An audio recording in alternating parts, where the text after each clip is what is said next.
we are reading A Christmas Carol. I was going to record it and then upload it, and then I said, screw it, let me just go live. If I flub, I flub. I ain't going to try to edit. So here we go. If I mess up, I mess up.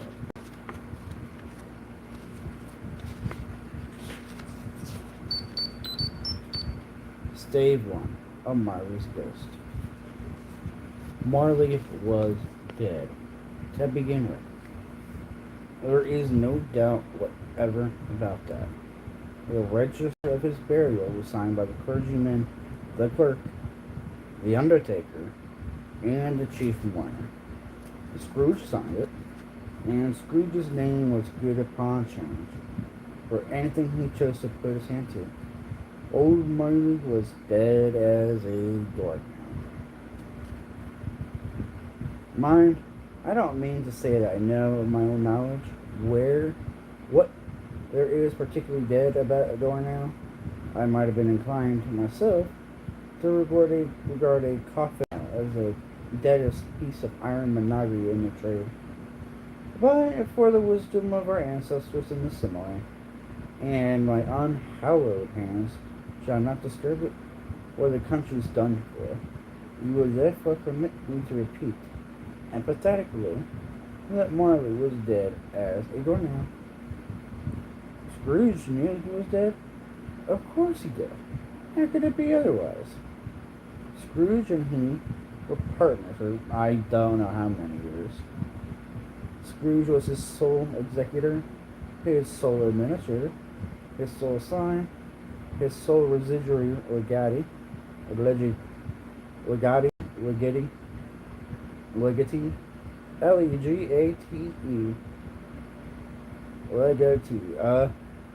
his sole friend and sole mourner. And even Scrooge was not so dreadfully cut up by the sight of that, but that he was an excellent man of business on the very day of the funeral, and solemnized it as an undoubted farce. The mention of Marley's funeral brings me back to the point I started on. There is no doubt that Marley was dead. This must be distinctly understood, or nothing wonderful can come from the story I am going to relate.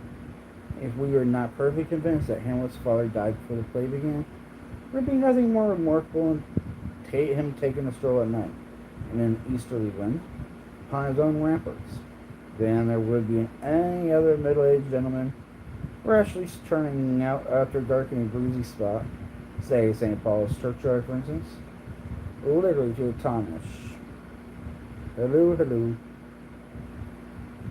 Literally to astonish the son's weak mind. Scrooge never painted out old Marley's name. There it stood, years later, afterwards, above the warehouse door. Scrooge and Marley. The firm was known as Scrooge and Marley. Sometimes, people new to the business called Scrooge, and sometimes Marley. But he answered to both names. It was all the same to him. Oh, but he was a tight-fisted hand at the grindstone, Scrooge. A squeezing, wrenching, grasping, scraping, clutching, covetous old sinner. Hard and sharp as flint, from which no steel had ever struck. Forehead never struck. Struck out generous fire, secret and self-contained, and solitary as an oyster. The cold within him froze his old features, nipped his pointed nose, shriveled his cheek, stiffened his gait, made his eyes red, his thin lips blue, and spoke out shrewdly in his grating voice. A frosty ream was on his head, and on his eyebrows, and his wiry chin. He carried his own low temperature always about with him. He has iced coffee in the morning. He iced his coffee on dog days, and didn't thaw at 1 degree at Christmas. Externally, heat and cold have little influence on Scrooge. No warmth, no cold warm. No warmth could warm, nor wintry weather chill him. No wind of that blue was more bitterer than he. No falling snow was more intent upon his purpose. No pelting rain less open to entreat you. Foul weather didn't know where he to have him. The heaviest rain and snow and hail and sleet could boast of advantage over him in only one respect. They often came down handsomely, and Scrooge never did. Nobody ever stopped him in the street to say with gladsome looks, "My dear Scrooge, how are you? When will you come to see me?" No beggars implored him to bestow a trifle. No children asked.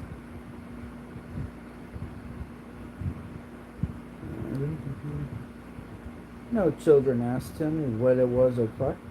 No man or woman ever once in all of his life carved away such a place as Scrooge. Even the blind man's dog appeared to know him, and when they saw him coming on, would tug their owners into doorways and up courts, and then would wag their tails as though they said, "No eye dog is better than an evil-eyed dog, master." But what did Scrooge care? That's the very thing he liked. To edge his way along the crowded path to life, warning all human sympathy to keep its distance, was what the knowing ones called nuts to Scrooge. Once upon a time, of all the good days in the year, on Christmas Eve, old Scrooge sat busy in his counting house. It was cold, bleak, biting weather. It was cold, bleak, biting weather, foggy withal, and he could hear the people in the court outside go wheezing and up and down, beating their hands upon their breasts and stamping their feet upon the pavement stone to warm them. The city clocks had only just gone to 3, but it was quite dark already. It had not been light out all day, and candles were flaring in the windows of the neighboring offices, like ruddy, smeary tipping out on the palpable brown air. The fog came pouring in at every chink and keyhole, and was so dense with doubt that although the count was of the narrowest, the houses opposite were mere phantoms. To see the dingy cloud, come drooping down, obscuring everything, one might have thought nature was hard by and was brewing on a large scale. The door of Scrooge's counting house was open, though he might keep his eye on his clerk.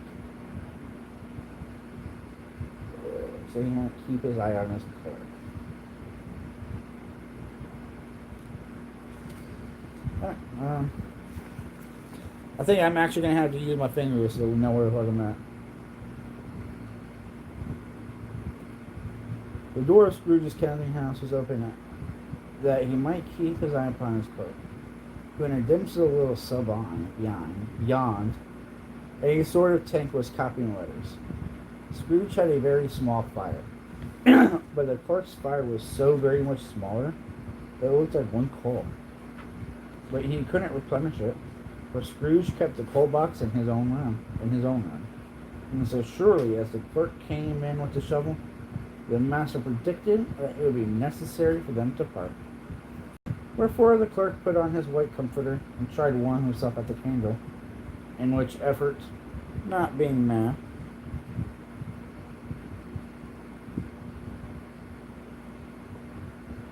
nice, what happened? Merry Christmas to you too. Thank you.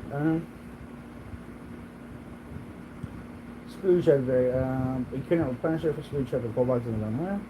And so shortly as the clerk came back in with his own shovel, the master predicted that it would be necessary for them to part. Wherefore the clerk put on his white comforter and tried to warm himself at the candle, in which effort, not being a man of strong imagination, he failed. "A Merry Christmas, Uncle! God save you!" cried a cheerful voice. It was the voice of Scrooge's nephew, who came upon him so quickly that this was the first imitation he had of his approach. "Bah!" said Scrooge. "Humbug!" He had so heated himself with rapid walking in the fog and frost, this nephew of Scrooge's, that he was all in a glow. His face was ruddy and handsome, his eyes sparkled, and his breath smoked again. "Christmas a humbug, Uncle?" said Scrooge's uncle. You don't mean that, I am sure. I do, said Scrooge. Merry Christmas. What right have you to be merry? What reason have you to be merry? You're poor enough. Come then, returned the nephew gaily. You're rich enough. What right have you to be dismal? What right have you to be morose? Scrooge, having no better answer ready on the spur of the moment, said, "Bah!" again.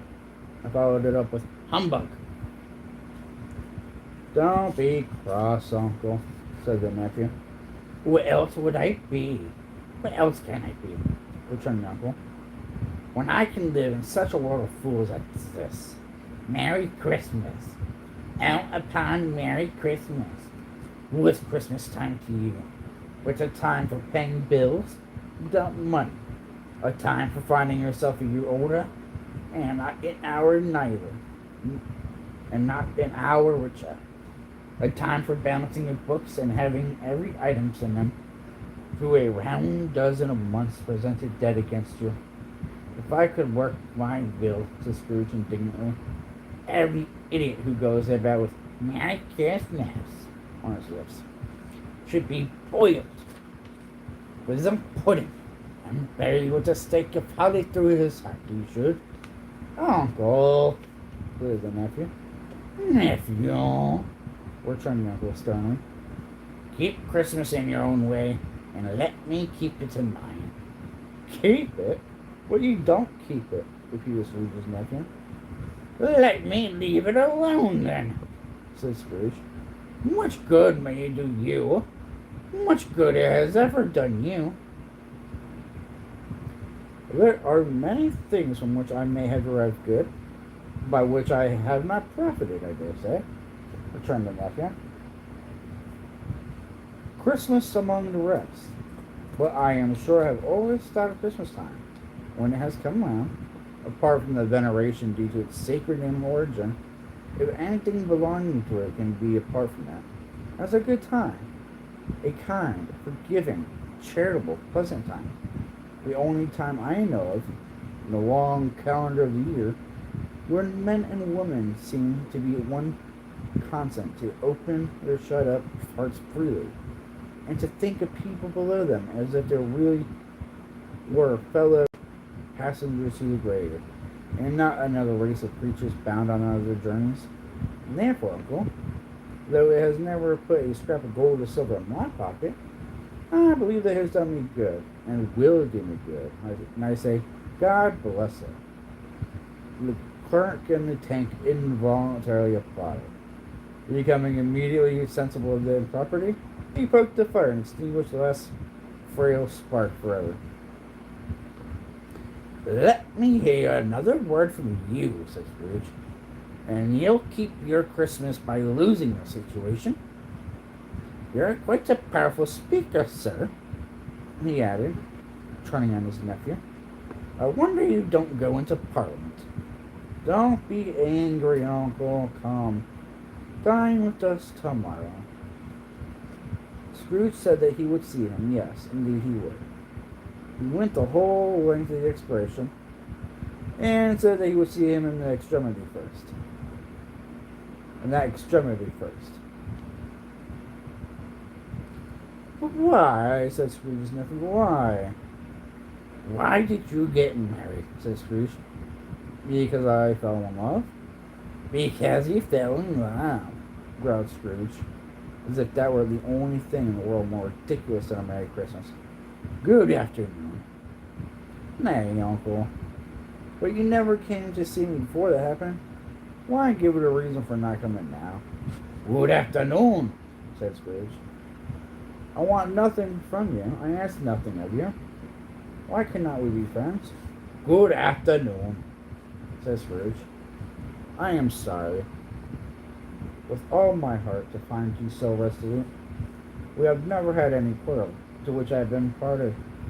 But I have made the trial and homage to Christmas, and I'll keep my Christmas humor to the last. So, a Merry Christmas, uncle. Good afternoon, said Scrooge. And a Happy New Year. Good afternoon, said Scrooge. His nephew left the room without an angry word, notwithstanding.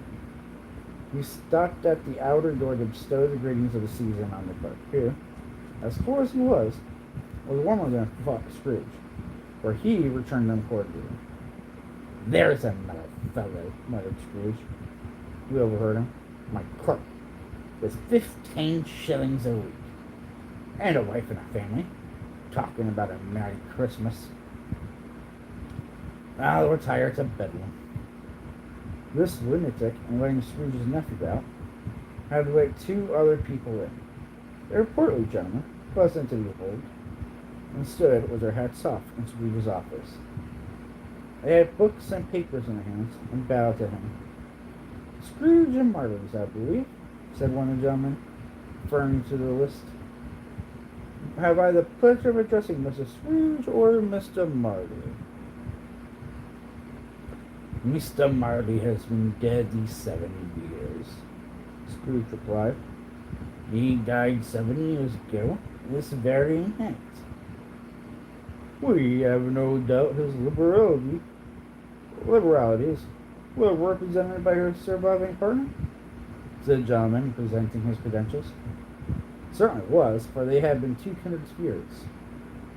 At the ominous word liberality, Scrooge frowned and shook his head and handed the credentials back. At this festive season of the year, Mrs. Scrooge, said the gentleman, taking up a pen, it is more than usually desirable that we should make some slight provision for the poor and destitute, who suffer greatly at the present time.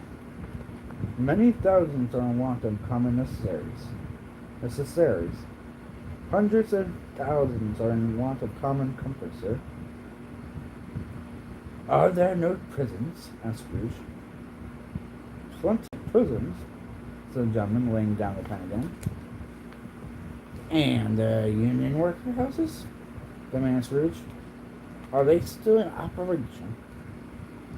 They are, still, returned the gentleman. I wish I could say they were not. And the treadmill and the portal are still full vigor then, Miss Scrooge? But with our very busy, sir. No, I was afraid, from what you said at first. But something had occurred to stop him in their useful course, Miss Scrooge. I'm very glad to hear it. Appreciate who's ever in here. Under the impression that they had scarcely furnished Christian cheer of the mind and body of the multitude, returned the gentleman. A few of us are endeavoring to raise a fund to buy the poor some meat and drink and means of want. We choose this time because it is a time of all others when want is keenly felt and abundance is rejoiced. What shall I put you down for, sir? Nothing, Scrooge replied. You wish to be anonymous. I wish to be left alone, said Scrooge. Since you ask me what I wish, gentlemen, that is my answer. I don't make myself merry at Christmas. I can't afford to make idle people merry. I help to support the establishments I have established. Hi, Marvel. How's it going? Since you asked me what I wish, gentlemen, that is my answer. I don't make myself... I help to support the establishments I've mentioned. They cost enough. And those who are badly off must go there. Many can't go there, and many people would suffer. Many would rather die. If they would rather die, said Scrooge, they had better do it and decrease the surplus population.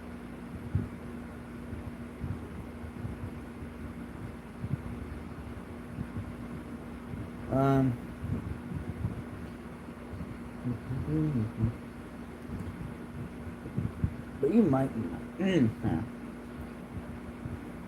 if they would die rather than die, they'd better do it and decrease this population. Besides, excuse me, I don't know that. But you might know it, observed the gentleman. It's not my business, Scrooge returned. It's enough for a man to understand his own business, and not to interfere with other people's. Mine occupies me constantly. Good afternoon, gentlemen. Seeing clearly that it would be useless to proceed to the point, the gentleman withdrew. Scrooge resumed his labors with an improved opinion of himself, and a more facetious temper than was usual with him. Meanwhile, the fog and darkness thickened so that people ran about with flaring lamps, proffering their services to go before horses and carriages and conduct them on their way. The ancient towery church, whose gruff old bell was peeping slyly down at Scrooge out of the Gothic window in the wall, became invisible, and stuck hours and quarters in the clouds, with tremulous vibrations afterwards, as if its teeth were chattering in its frozen heart up there. The cold became intense. In the main street, at the corner of the court, some laborers repairing gas pipes, and had lighted a great fire in the brazier, around which a party of ragged men and boys were gathered, warming their hands and winking their eyes before the blaze in rapture. The water plug being left in solitude, its overflowing sullen congealed, and turned to misanthropic ice. The brightness of the shops of holy sprigs and berries crackled in the lamp heat of the windows, made pale faces ruddy as they passed. Poulterers and grocers' trade became a splendid joke, a glorious pageant, with which it was next to impossible to believe that such dull principles as bargain and sale has anything to do. The Lord Mayor, in the stronghold of the mighty mansion house, gave orders to his 50 cooks and butlers to keep Christmas as a Lord Mayor's household should. Even the little tailor, whom he had fined 5 shillings on the previous Monday for being drunk and bloodthirsty in the streets, stirred up to tomorrow's pudding in his garret, while his lean wife and baby sallied out to buy the beef. Hey, welcome in here, this one. Foggier yet and colder, piercing, searching, biting cold. If the good Saint Dunstan had but nipped the evil spirit's nose like a touch of such weather as that, instead of using his familiar weapons, then indeed he would have roared to a lusty purpose. The owner of one scampy young nose, gnawed and mumbled by the hungry cold as bones are gnawed by dogs, stood down at Scrooge's keyhole to regale him with a Christmas carol. But the first sound of "God bless you, merry gentlemen, may nothing you may dismay," Scrooge seized the wheel with such energy of action that the singer fled in terror, leaving the keel to the fog and even more congenial frost. At length, the hour of shutting up the counting house arrived.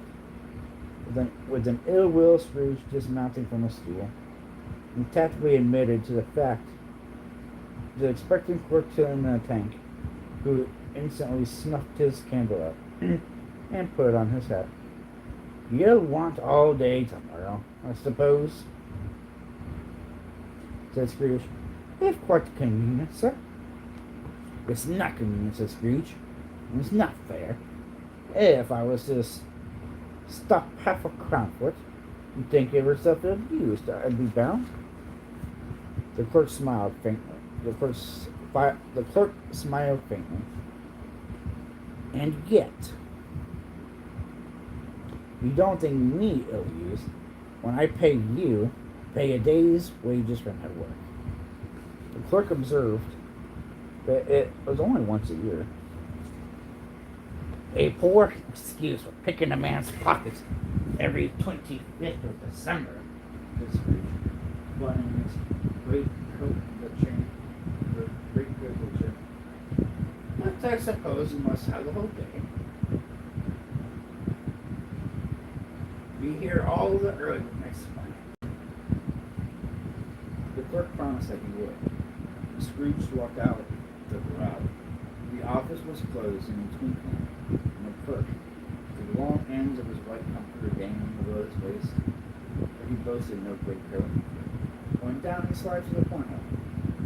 At the very end of the lance, or at the end of the lance with boys 20 times, and all of it being Christmas Eve. And then ran home to Camden Town as hard as he could puff to play at Blindman's Bluff. Scrooge took his melancholy dinner in his usual melancholy tavern.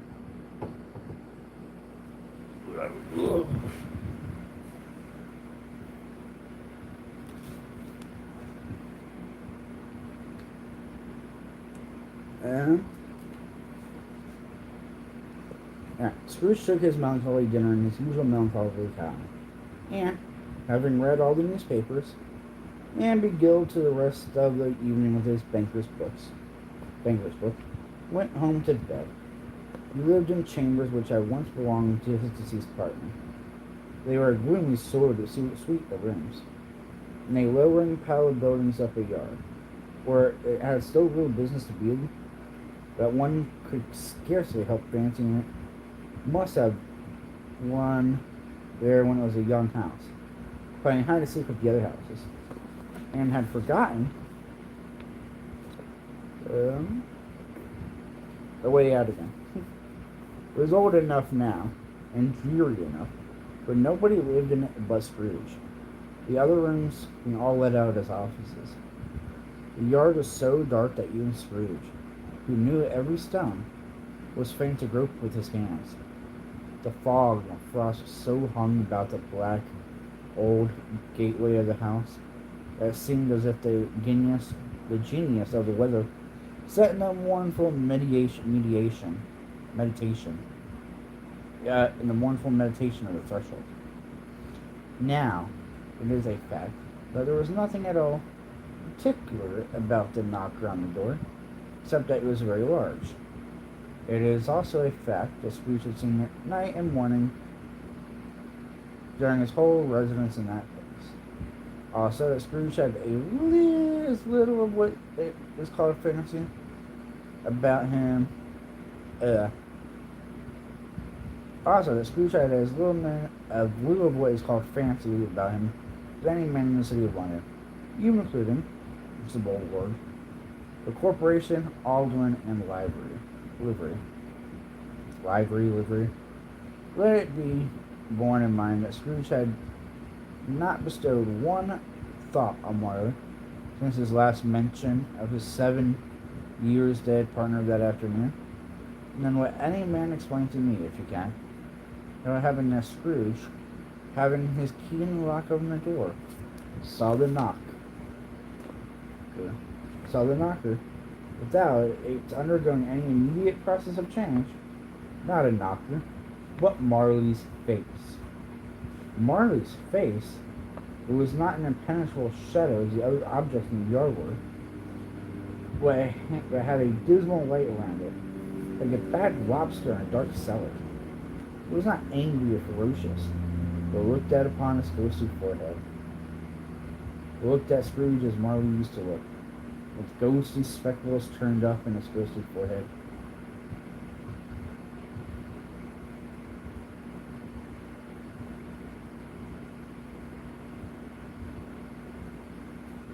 Now clearly I got a lot in here, so whatever. Thanks for giving me strength, watch time that you bought. To say that he was not startled, or to say that his blood was not conscious.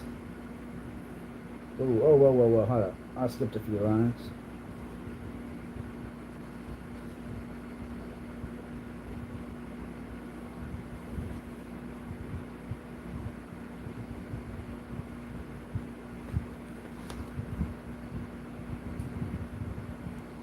Thank you. As Scrooge looked fixed, the hair was curiously stirred.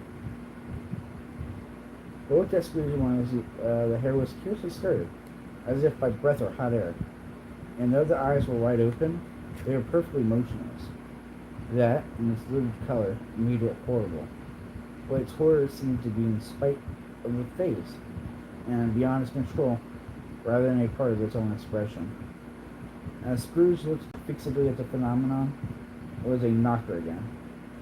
To say that he was not startled, or that his blood was not conscious of a terrible sensation, to which it had been a stranger from infancy, was not untrue.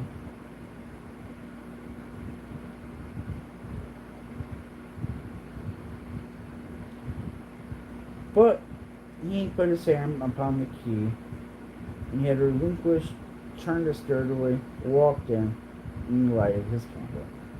He did pause, with a moment's irresolution, before he shut the door, and he did look cautiously before at first, as if he half expected to be terrified with the sight of Marley's pigtail sticking out in the hall.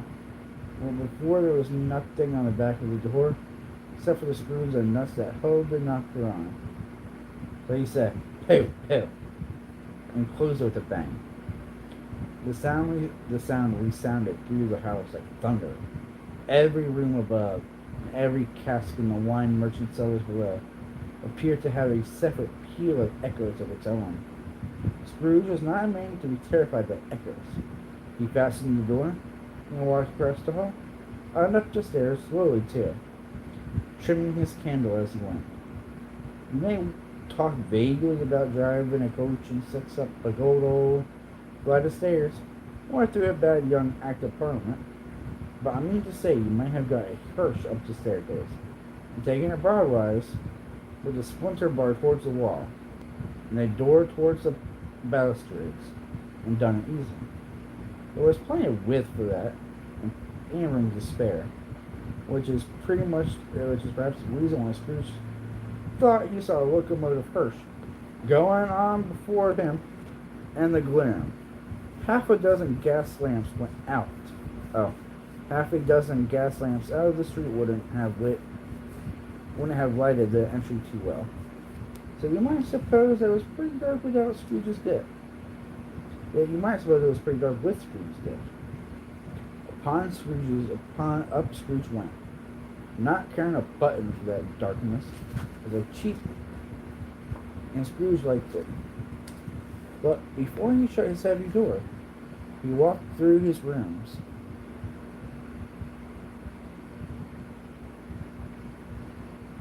He had just enough reconciliation to face his desire to do it. He walked up through his rooms to see that it was all right. He had just enough recollection of the face to desire to do that. Sitting room, bedroom, lumber room, all as they should be. Nobody under the table, nobody under the sofa, a small fire in the grate, spoon and basin ready, and a little saucepan of gruel. Scrooge has had a cold in his bed. Scrooge had a cold in his head. Upon the hob. Nobody under the bed, nobody in the closet, nobody in his dressing gown, which was hanging up in a suspicious altitude against the wall. Lumber room as usual, old fire guard, old shoes, 2 fish baskets, washing standing on 3 legs, and a poker. Quite satisfied, he closed his door and locked himself in. Double locked himself in, which was not his custom. Thus secured against surprises, he took off his cravat, put his dressing gown on and slippers, and his nightcap, and sat down before the fire to take his gruel. It was a very low fire indeed. Nothing on such a bitter night. He was obliged to sit closer to it.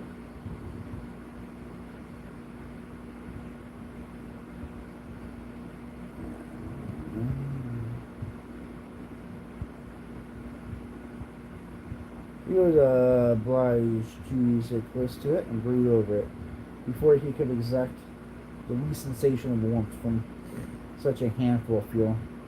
The fireplace was an old one,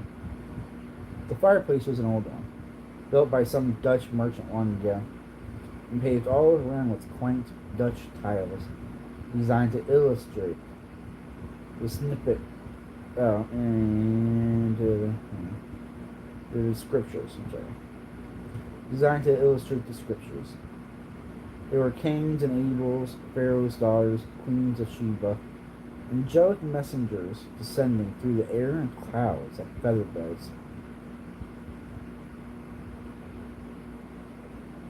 Hey, and Merry Christmas, man. Appreciate it. Abraham's, Belzazars, and apostles, putting off to sea in butler and butter boats, hundreds of figures, and to attract his thoughts. And yet, that the face of Marley, 7 years dead, came back like the ancient prophet's rod, and swallowed him up the whole. If each smooth child had a blink at first, and the power to shape some pictures on its surface from the disjointed fragments of his thoughts, it would have been a copy of old Marley's head on every one. Humbug, said Scrooge, and walked across the room. After several turns, he sat down again. What is that, cat? After several turns, he sat down again. As he threw his head against the chair, his glance happened to rest upon a bell, a disused bell, that hung in the room, and communicated for some purpose now forgotten. The chamber in the highest story of the building was with great astonishment, and with a strange, inexpressible dread, that as he looked, he saw the bell begin to swing. It swung so softly in the outlet that it scarcely made a sound, but soon it rang out loudly, and so did every bell in the house. This might have lasted half a minute or a minute, but seemed an hour. The bells ceased as they begun, together. They were succeeded by a clanking noise, deep down below, as if some person were dragging a heavy chain over the casks in the wine merchant's cellar. Scrooge then remembered to have heard the ghosts in haunted houses were described as dragging chains. The cellar door flew open with a booming sound, and then he heard the noise much louder on the floors below, then coming up the stairs, and coming straight towards his door. "There's humbug still," said Scrooge. "I won't believe it." His clamor changed, though, when, without a pause, it came on through the heavy door, and passed into the room before his eyes. Upon it coming in, the dying flame leaped up, as though it cried, "I know him, Marley's ghost," and fell again. The same face, the very same. Marley in his pigtail, usual waistcoat, tights and boots, the tassels on his leather bristling like his pigtail, and his coat skirts, and the hair upon his head. The chain he drew was clasped about his middle. It was long and wound him about like a tail, and it was made, for Scrooge observed him, so that Scrooge observing him, observed it closely. And it was long and wound about like a tail. And it was made, for Scrooge observed it closely, of cash boxes, keys, padlocks, ledgers, deeds, and heavy purses wrought in steel. His body was transparent, so that Scrooge, observing him, and looking through his waistcoat, could see the two buttons on his coat of time. Scrooge had often heard it said that Marley had no bowels. He had not believed it until now.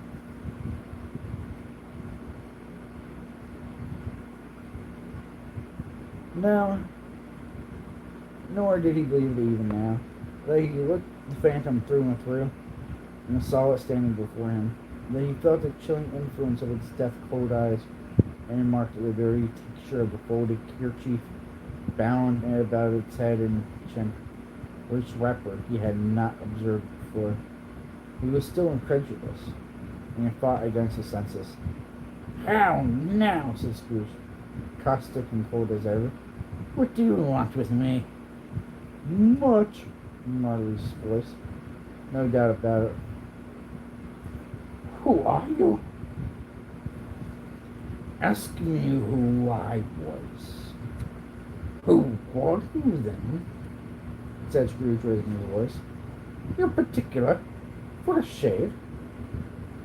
He was going to say "to a shade," but substituted as more appropriate. "In life, I was a partman, Jacob Marley."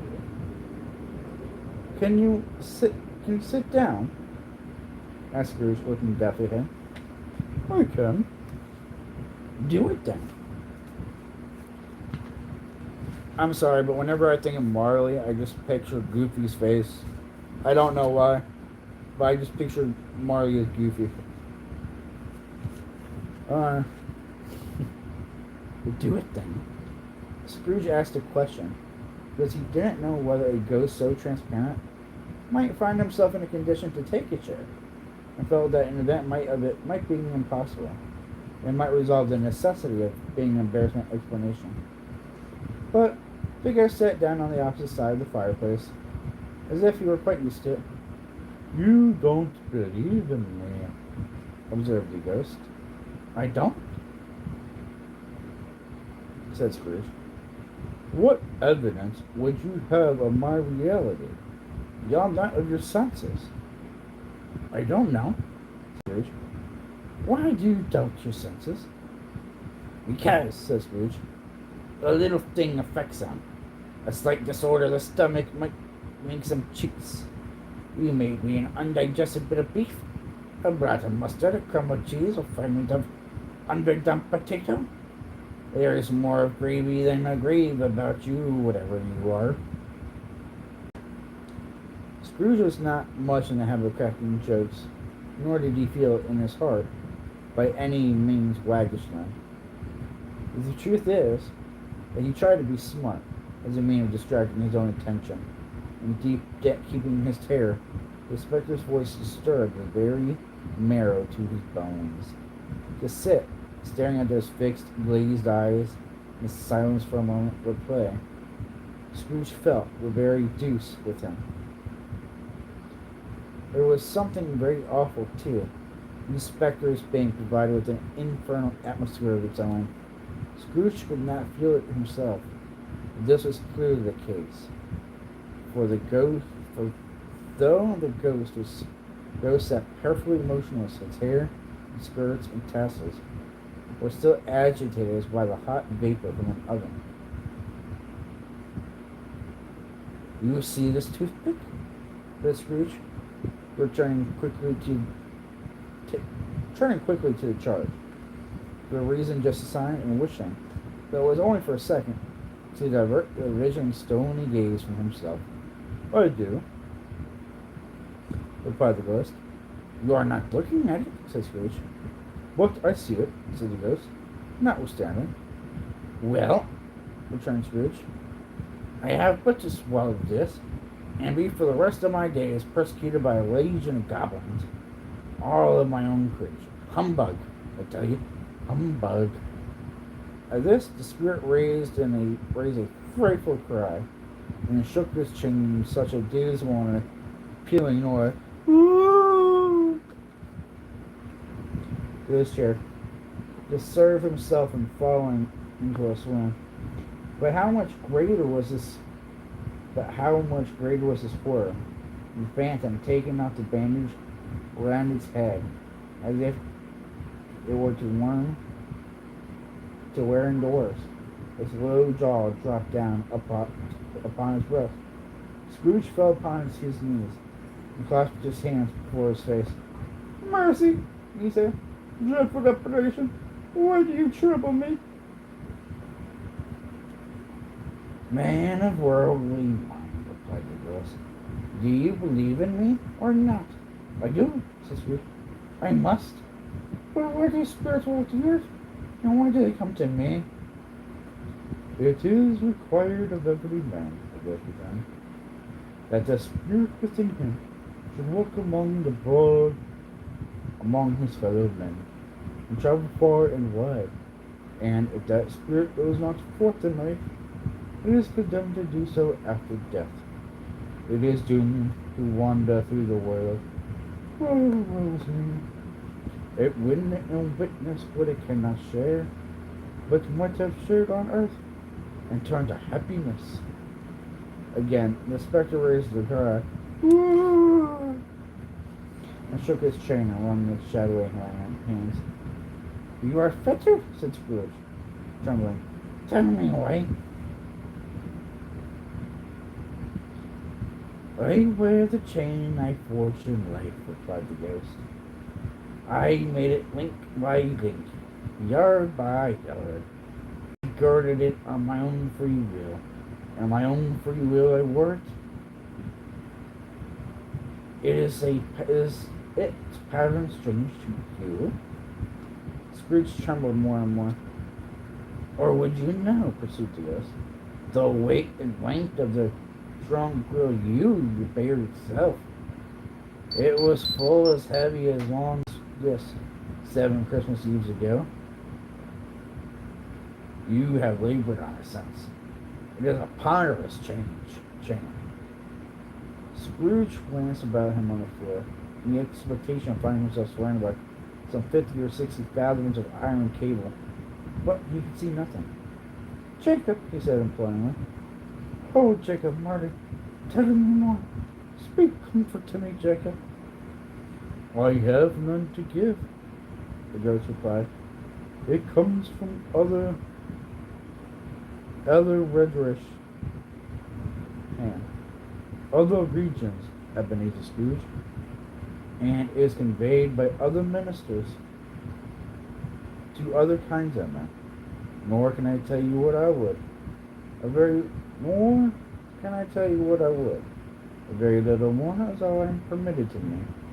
I cannot rest, I cannot stay, I cannot linger anywhere. My spirit never walked beyond our counting house. Mark me. In my life, my spirit never rose beyond the narrow limits of our money-changing hall. And weary journeys lie before me. It was a habit with Scrooge, whenever he became thoughtful, to put his hands in his breeches pockets. Pondering on what the ghost had said, he did so now, but without lifting his eyes.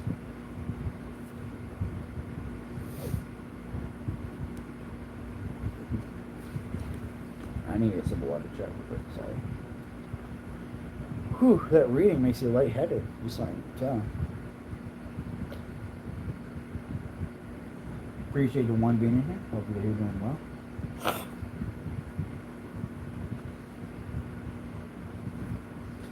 And just so you know, we are on page 14 out of 68. Pondering on what the ghost has said, he did now. Pondering what the ghost has said, he did so now, but without lifting up his eyes or getting off his knees. You must have been very slow about it, Jacob. Sorry. You must have been very slow about it, Jacob, Scrooge observed, in a businesslike manner, though with humility and deference. Slow? The ghost repeated. 7 years dead, mused Scrooge, and traveling all the time? The whole time, said the ghost. No rest, no peace, incessant torture of remorse.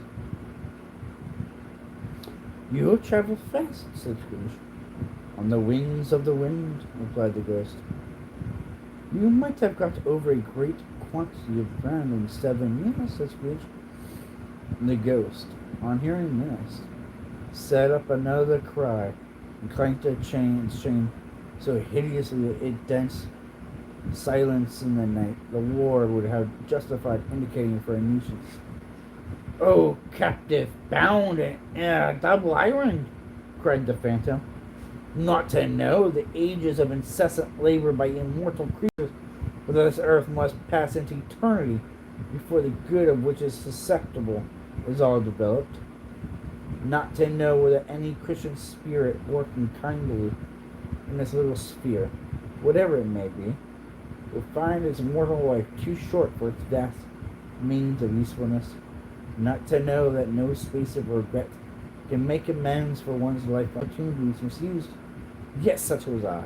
Oh, such was I. But you were always a good man of business, Jacob, faltered Scrooge, who now began to apply this to himself. Business? Cried the ghost, wringing his hands again. Mankind was my business. The common welfare was my business. Charity, mercy, forbearance, and benevolence were all my business. The dealings of my trade were a drop of water, the comprehensive ocean of my business. It held up its chain at arm's length, as if the cause were of all his unavailing grief, and flung it heavily upon the ground again.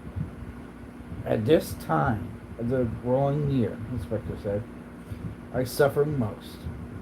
Why did I walk through the crowds of fellow beings with my eyes turned down, and never raise them to that blessed star which led the wise men to a poor abode? Were there no poor homes to which its light would have conducted me? Scrooge was very much dismayed to hear the spectre going on about this rate, and began to quake exceedingly. Hear me, cried the ghost. My time is nearly gone. I will, but don't be hard upon me. Don't be flowery, Jacob, pray. How is it that I appear before you in a shape that you can see? I may not tell. I have sat invisible beside you many and many a day. It was not an agreeable idea. Scrooge shivered and wiped the perspiration from his eyebrow. There is no light part of my penance. There is no light part of my penance. I am here tonight to warn you that you have a chance and hope of escaping my fate. A chance and hope of my procuring Ebenezer. You're always a good friend to me, says Scrooge. Thank you. You will be haunted, resumed the ghost, by 3 spirits. Scrooge's countenance fell almost as low as the ghost's face had done. Is that the chance and hope you mentioned, Jacob? He demanded in a faltering voice. It is. I think I'd rather not, said Scrooge. Without their visits, said the ghost, you cannot hope to shun the path I tread. Expect the first 2 tomorrow. With the bell tolls 1. Could I take them all at once? And have it over, Jacob? Answered Scrooge. Expect the 2nd on the next night at the same hour. The 3rd upon the next night, and the last stroke of 12, I cease to vibrate. Look to see me no more, and look that, for your own sake, you remember what has passed between us. When it had said these words, the spectre took its wrapper from the table and bound its head as before. Scrooge knew this by the smart sound his teeth made, the jaw brought back together by its bondage. He ventured to raise his eyes again, and found his supernatural visitor confronting him in an erect attitude, with his chain wound over and about its arm. The apparition walked backward from him, and at every step it took, the wheel raised itself a little, so that when the spectre reached it, it was wide open. It beckoned Scrooge to approach, which he did. When they were within 2 paces of each other, Marley's ghost held up its wand, warning him to come no nearer. Scrooge stopped, not so much in obedience as in surprise and fear, for on the raising of the hand, he became sensible of confused noises in the air, incoherent sounds of lamentation or breath, wailings inexpressibly sorrowful and self-accusatory.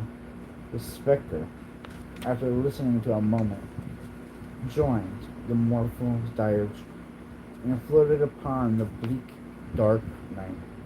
Scrooge followed to the window, desperate in his curiosity. He looked out. The air was filled with phantoms, wandering hither and thither in restless haste, and mourning as they went. Every one of them was changed like Marley's ghost. Some few, they might be guilty of governments. were linked together. None were free. Many had been personally known to Scrooge in their lives. He had been quite familiar with one old ghost in a white waistcoat with a monstrous iron safe attached to its ankle. He cried piteously at being unable to assist a wretched woman with an infant, whom, as it saw below, opened a doorstep. The misery with all of them was, clearly, that they sought to interfere for good in human matters, and had lost the power for everything. Whether these creatures faded into mist, or mist endured them, he could not tell. But they and the spirit voices faded together, and the night became as it had been when he walked home. Scrooge closed his eyes and examined the door by which the ghost had entered. It was double locked, as he had locked it with his own hands, and the bolts were undisturbed. He tried to say, "Humbug," but it stopped at the first syllable.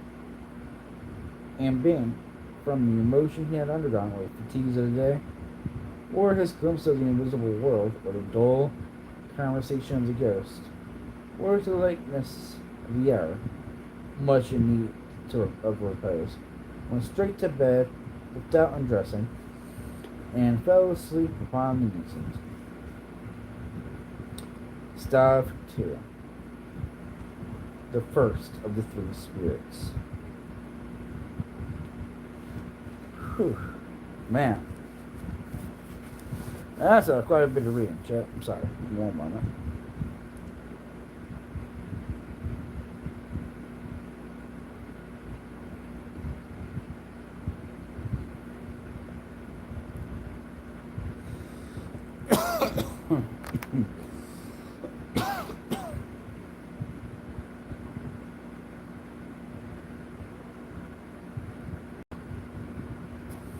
Okay. Cool, so I can still read for you guys without being on video. The first of the three spirits. When Scrooge awoke, it was so dark that looking at his bed, he could scarcely distinguish the transparent window from the opaque walls of his chamber. He was endeavoring to pierce the darkness with his red eyes, when the chimes of the neighboring church struck the 4 quarters. So he listened for the hour. To his great astonishment, the heavy bell went on from 6 to 7, from 7 to 8, and regularly up to 12, then stopped. 12. It was past 2 when he went to bed. The clock was wrong. An icicle must have gotten in the works. 12.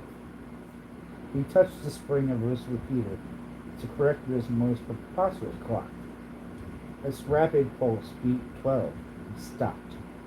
"Why, it isn't possible," said Scrooge, "that I can have slept through a whole day and far into a single night. It isn't possible that anything has happened to the sun, and that it is 12 at noon." The idea being alarming him, he scrambled out of bed and groped his way to the window. He was obliged to rub the frost off with his sleeve of his dressing gown before he could see anything, and see very little then. All he could make out was, that it was still very foggy and extremely cold, and there was no noise of people running to and fro, and making a great stir, as there unquestionably would have been if the night had been beaten off by bright day, and taken possession of the world. It was a great relief, because 3 days after sight of his first of exchange,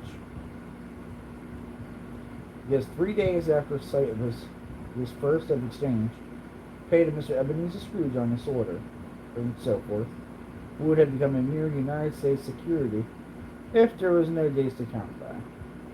Scrooge went to bed again. He thought. It was over and over. He could make nothing of it. The more he thought, the more perplexed he was. And the more he endeavored not thought, the more perplexed he was. And the more he endeavored not to think, the more he thought. Marley's ghost bothered him exceedingly.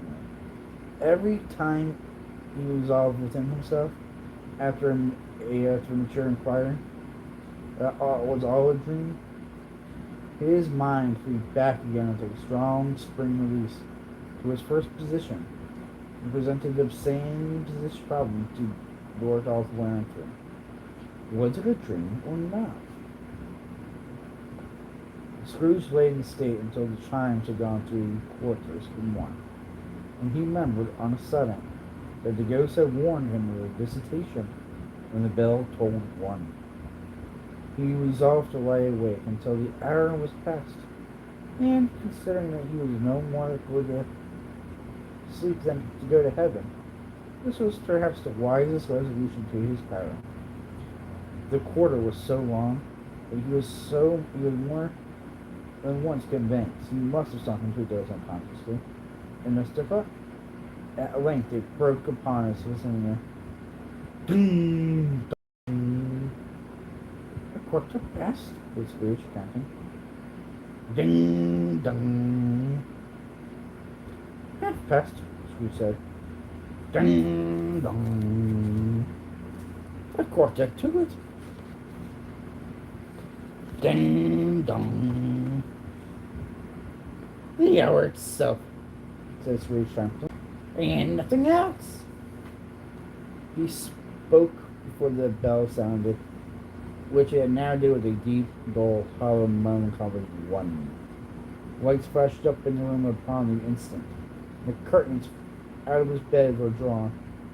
The curtains of his bed were drawn aside, I tell you, by hand. Not the curtains at his feet, nor the curtains at his back, but those to which his face was addressed. The curtains of his bed were drawn aside, and Scrooge, staring up into a half-recumbent attitude, found himself face to face with the unearthly visitor who drew them. As close to as I am now to you, and I am standing in the spirit at your elbow. It was a strange figure.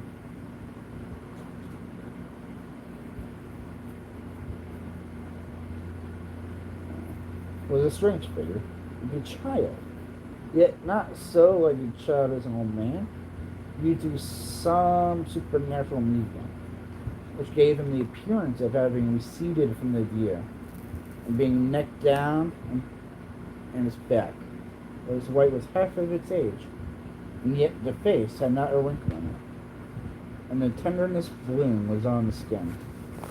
The terms were very long and muscular, the hands the same, as if it was of uncommon strength. His legs and feet, most delicately formed, were like those upper members, bare.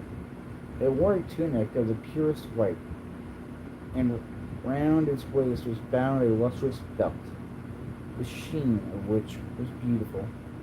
It held a branch of fresh green holly in its hand, and, in singular contradiction of the wintry album, had its dress trimmed with summer flowers. But the strangest thing about it was, from the crown of its head was sprung a great clear jet of light, by which all of this was visible, and which were doubtless on the occasion of using, in his dull moments, a greater extinguisher for a cap, which it now held under its arm. Even this, though, when Scrooge looked at it with its increasing steadiness, was not its strangest quality.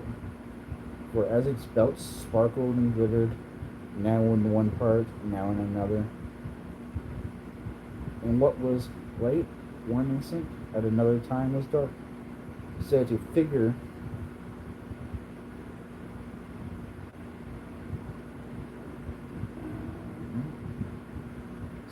itself fluctuated in its distinctness, being now a thing with one arm, now with one leg, now with 20 legs, now a pair of legs with a head without a head, now a head without a body, of which dissolving parts. No outline would be visible in the dense gleam wherein they melted away.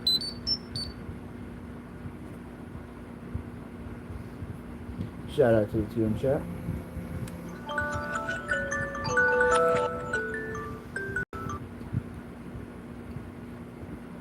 And 420, cheers, y'all. 420, cheers.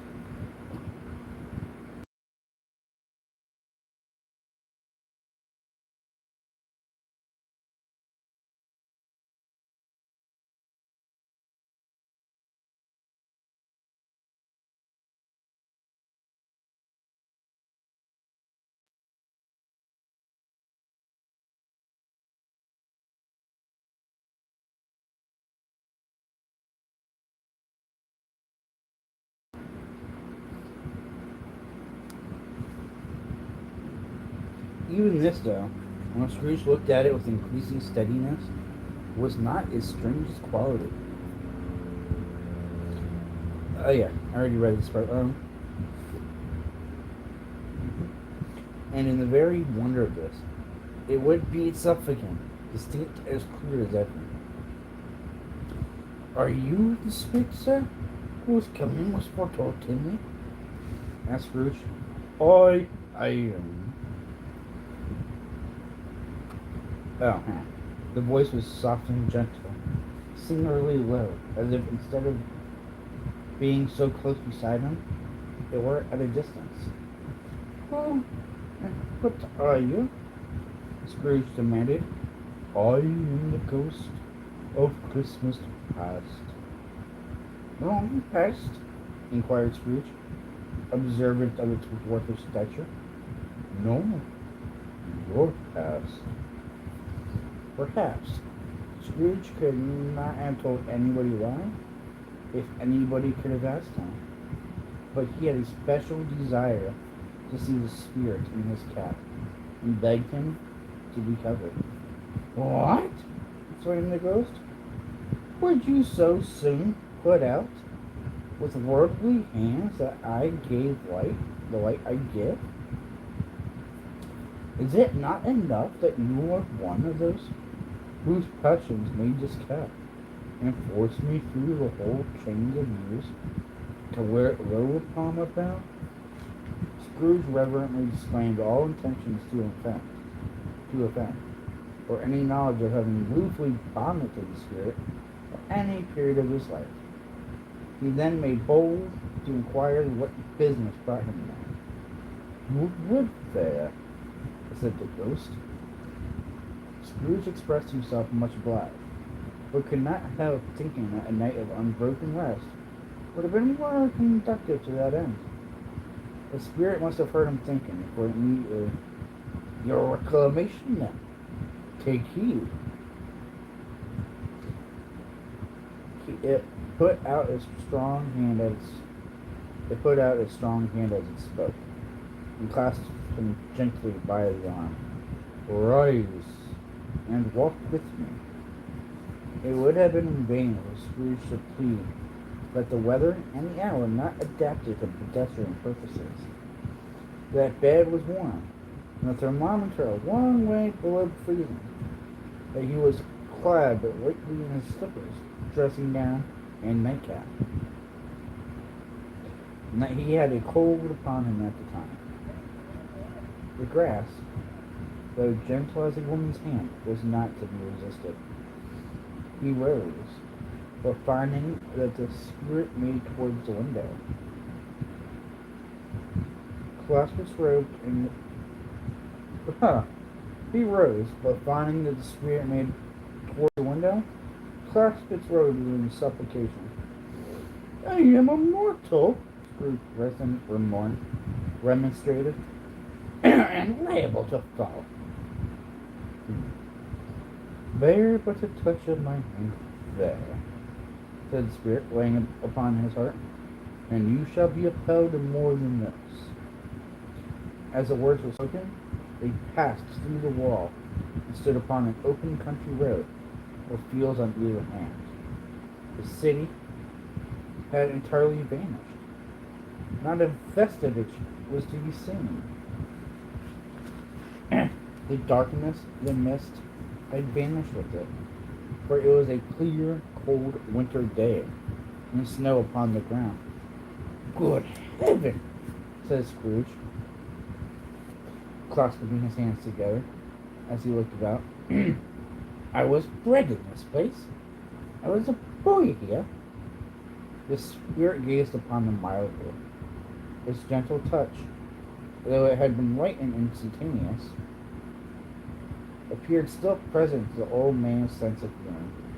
He was conscious of 1,000 odors floating in the air, each one connected with 1,000 thoughts and hopes and joys and cares long, long forgotten. Your lip is trembling, said the ghost. What is that upon your cheek? Scrooge muttered, with an unusual catch in his voice, that it was a pimple, and begged the ghost to lead him where he would. You were plucked away? Inquired the spirit. I remember it, cried Scrooge with fervor. I could walk it blindfold. Strange you have forgotten it for so many years, observed the ghost. Let us go on. They walked along the road, Scrooge recognizing every gate and post and tree, until a little market town appeared in the distance, with its bridge, its church, and a winding river. Some shaggy ponies now were seen trotting towards them with the boys upon their backs, who called to other boys in the country gigs and carts, driven by farmers. All these boys were in great spirits, and shouted to each other, until the broad fields were so full of merry music that the crisp air laughed to hear it. These are but shadows of things that have been, said the ghost. They have no consciousness of us. The Jason travelers came on, and they came, and as they came, Scrooge knew and named them every one. Why was he rejoiced beyond bounds to see them? Why did his cold eye glisten, and his heart leap up as they went past? Why was he filled with gladness when he heard them give each other Merry Christmas, as they parted at crossroads and byways, for their several homes? What it was Merry Christmas to Scrooge. Out upon Merry Christmas, what good had it ever done him? The school is not quite deserted, said the ghost. A solitary child, neglected by his friends, is still there. It is up there still. Scrooge said he knew it, and he sobbed. They left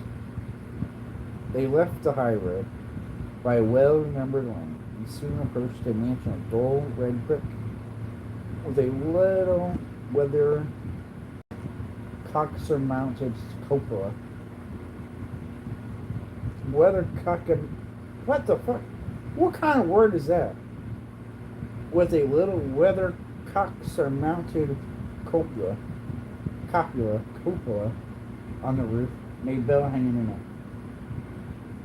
It was a large house, but one of broken fortunes, where the spacious offices were little used. Their walls were damp and mossy, their windows broken, and their gates decayed. Fowls clucked and strutted in their stables, and the coach houses and sheds were overrun with grass. Nor was it more retentive of its ancient state within, for entering the dreary hall, in place and glancing through the open doors from the many rooms, they found them poorly furnished, cold, and vast. There was an earthy savor in the air, a chilly spareness in the place, which associated itself somehow with too much given up by the candlelight, and not too much to eat. They went, the ghost and Scrooge, across the hall, to a door at the back of the house. It opened before them and disclosed a long, bare, melancholy room, made bare still by lines of plain deal forms and desks. At one of these, a lonely boy was reading near a feeble fire, and Scrooge sat down upon a form, and wept to see his poor, forgotten self, as he had used to be. Not a latent echo in the house, not a squeak and scuffle from the life behind the family. Not a drip from the half-thwarted water spout in the dull, hydrated beyond. Not a sigh among the leafless boughs of one despondent popular. Not an idle swinging of an empty storehouse door.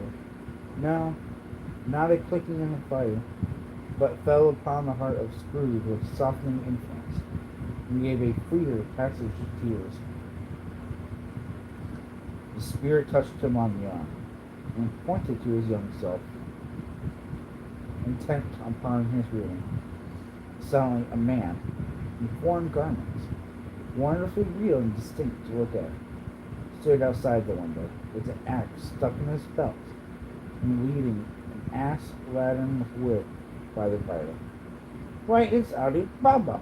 Scrooge exclaimed in ecstasy. "It's dear old honest Ali Baba. Yes, I know. One Christmas time, when yonder solitary child was left here all alone, he did come. The first time, just like that. Poor boy. And Valentine," said Scrooge, "and his wild brother Warnson. There they go. And what was his name? Who was put down in his drawers to sleep at the gated duck's mistress. Don't you see him? And the Sultan's groom turned him down by the Gemini. There he is upon his head. Served him right. I'm glad of it. What business did he have to be married to the princess?"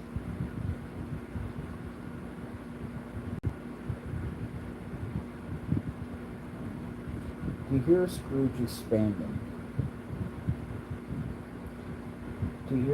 expanding. On all the earnestness of his nature on such subjects, in a most extraordinary voice between laughing and crying, and to see his heightened and excited face, would have been a surprise to his business friends in the city, indeed. There's the parrot, cried Scrooge. Green body and yellow tail. It's a little thing like a little less. With a thing like a lettuce growing out of the top of its head. And there he is. Poor Robin Crusoe, he called him. When he came home again after sailing the islands. Poor Robin Crusoe. Where have you been, Robin Crusoe? The man thought he was dreaming. But it wasn't. It was the parrot he meant, you know. There goes Friday, running for his life to like a little creek. Hello, hello, hello. Then, with a rapidity of transition very foreign to his usual character, he said, in pity of his former self, poor boy, he cried again. I wish, Scrooge muttered, putting his hand in his pocket and looking about him after drying his eyes with the cup. But it's not too late now. What's the matter? What is the matter? Asked the spirit. Nothing, said Scrooge. Nothing. Sorry, Jack. Someone ran in the throat.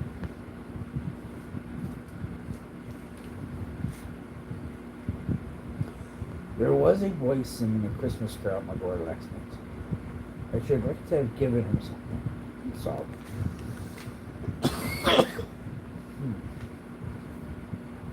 The ghost smiled thoughtfully and waved his hand, saying as he did so, let us see another Christmas. Scrooge's former self grew larger at the words, and the room became a little darker and more dirty. The panels shrunk. The windows cracked. Fragments of plaster fell out of the ceiling, and the naked laughs were shown instead.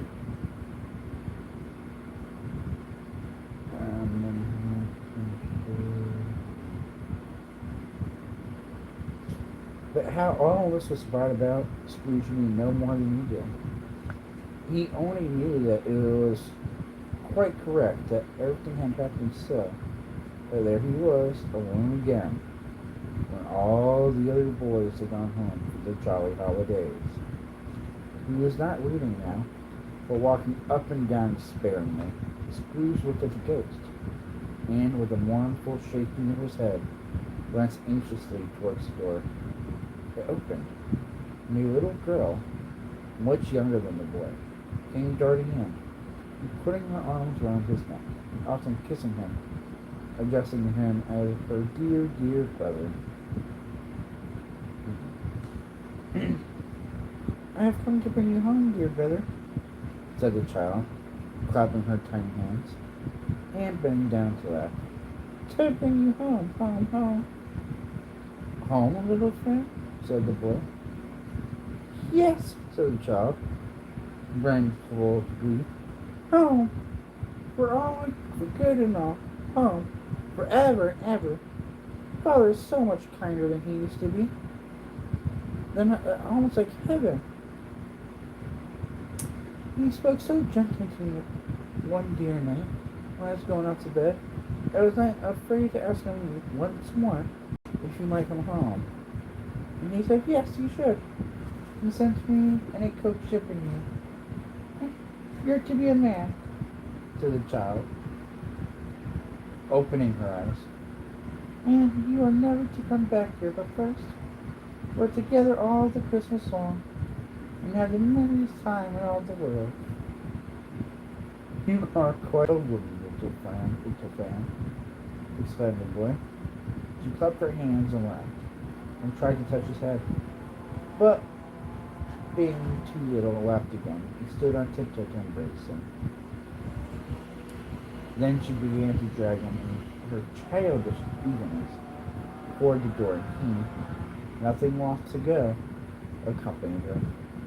A terrible voice in the hall cried, Bring down Master Scrooge's backstay.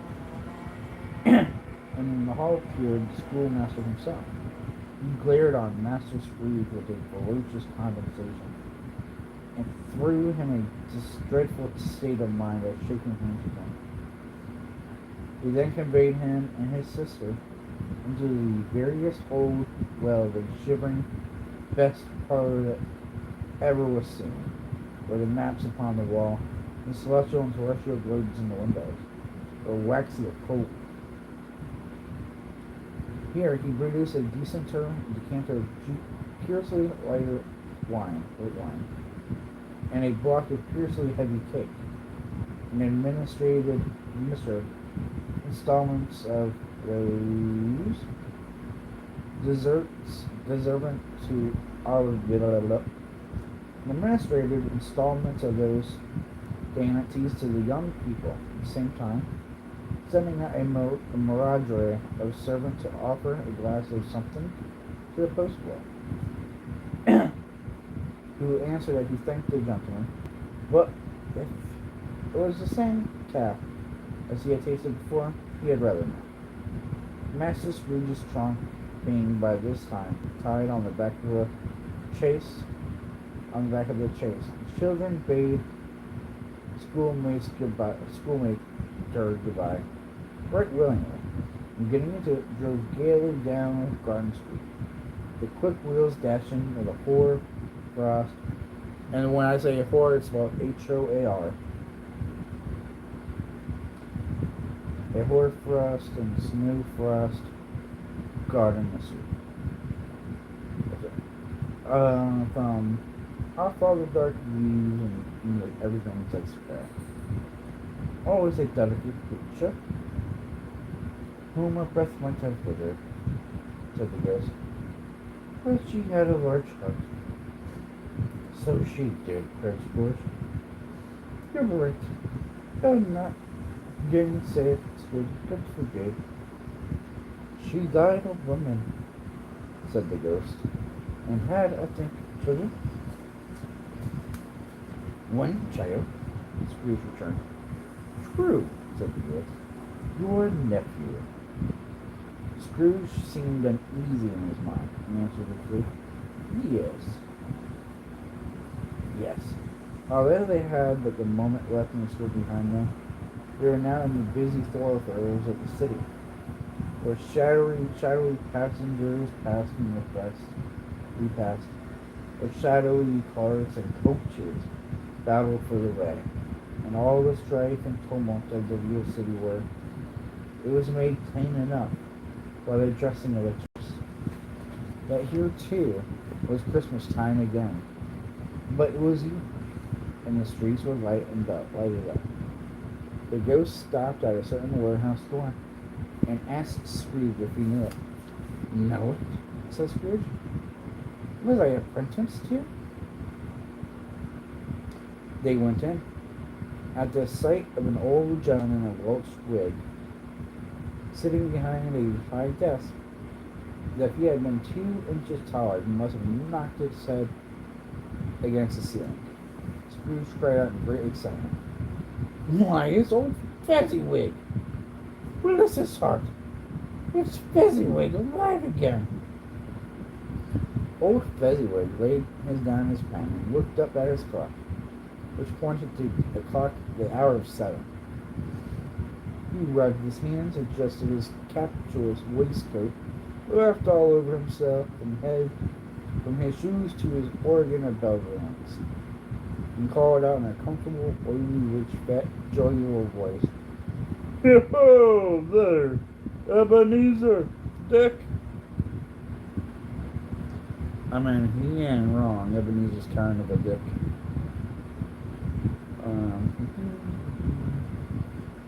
Yeah, ho, ho, my boy, said Fezziwig. No more work tonight, Christmas Eve. Dick, Christmas. Ebenezer. Hey, Levi, welcome in.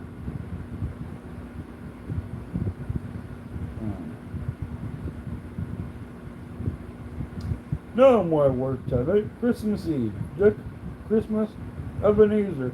Let's have the shutters up, cried old Fezziwig, with a sharp clap of his hands, before a man can say Jack Robinson. You wouldn't believe how those two fellows went at it. Oh, you wouldn't believe how those two fellows went at it.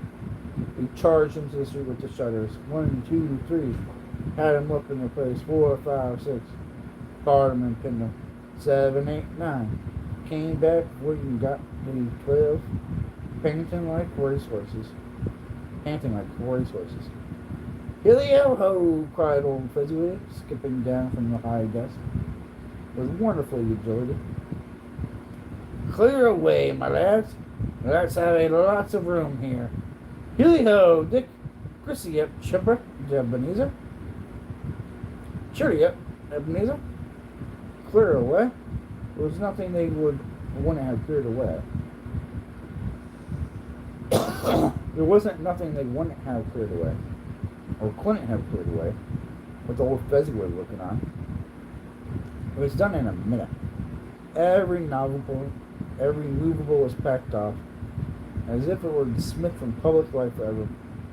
The floor was swept and watered. The lamps were trimmed.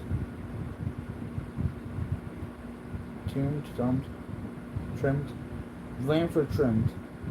Fuel was heaped upon the fire, and the warehouse was so snug and warm and dry, and a bright ballroom, as you would desire to see it upon a winter's night. In came a fiddler with a music book, and went up to the lofty desk, and made an orchestra of it, and tuned like 50 stomach aches. In came Mrs. Fezziwig, one vast substantial smile. It came the three Miss Fezziwigs. Being unlovable. And came the 6 young followers whose chaotic hearts they broke. Came all the young men and women employed in the business. And came the housemaid with her cousin, the baker. And came the cook with her brother's particular friend, the milksman. And Jack.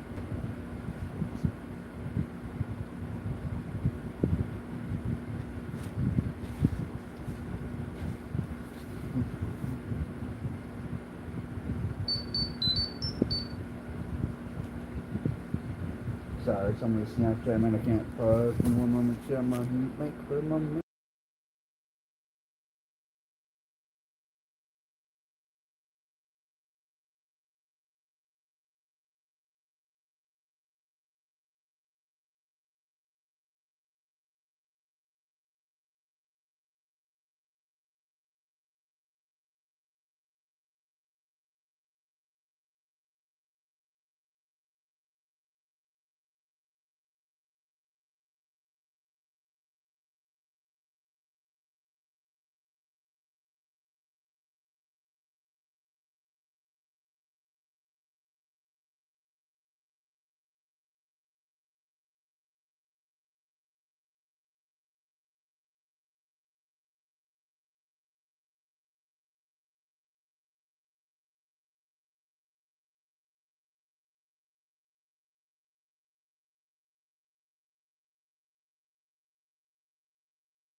In came the cook, with her brother's particular friend, the milksman.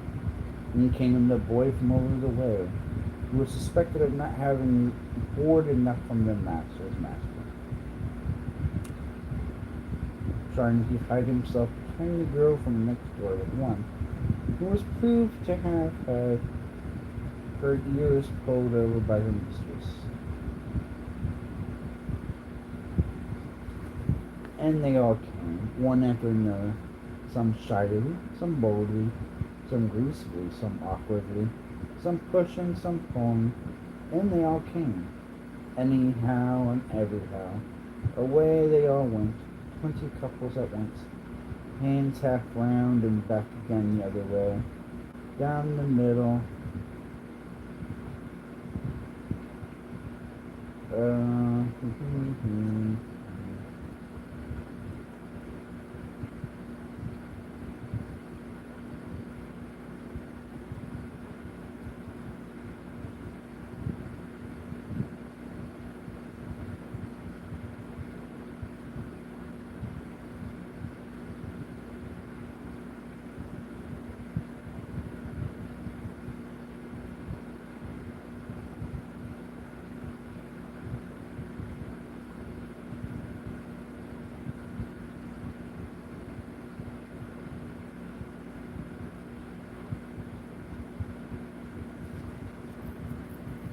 sorry for that.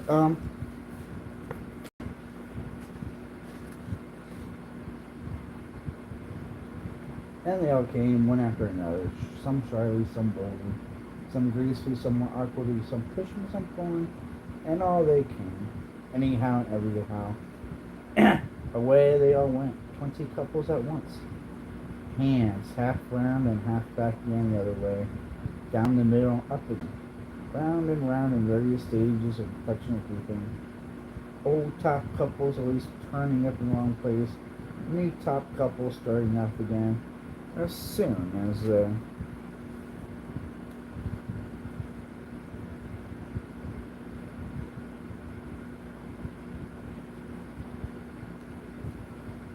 and they all came, one after another, some swell. And this was, new top couples started off again, as soon as they gathered all the couples at last, and not a bottom one to help them. When this result was brought about, old Fizzlewood clapping his hands held, stopped the dance, cried out, "Well done!" And the fiddler plunged his hot face into a pot of water, specially provided for that purpose. But scorning rest upon his reappearance, he instantly began again, though there was no dancer yet, as if the other fiddler had been carried home, exhausted on a shutter, and he were a brand new man resolved to beat him out of sight or perish. There were more dances, and there were more forfeits, and more dances, and there was cake, and there were negas. Wow, that sounds racist. I don't know how to pronounce it or pronounce it. Is it right? Negus. Nigu. Um,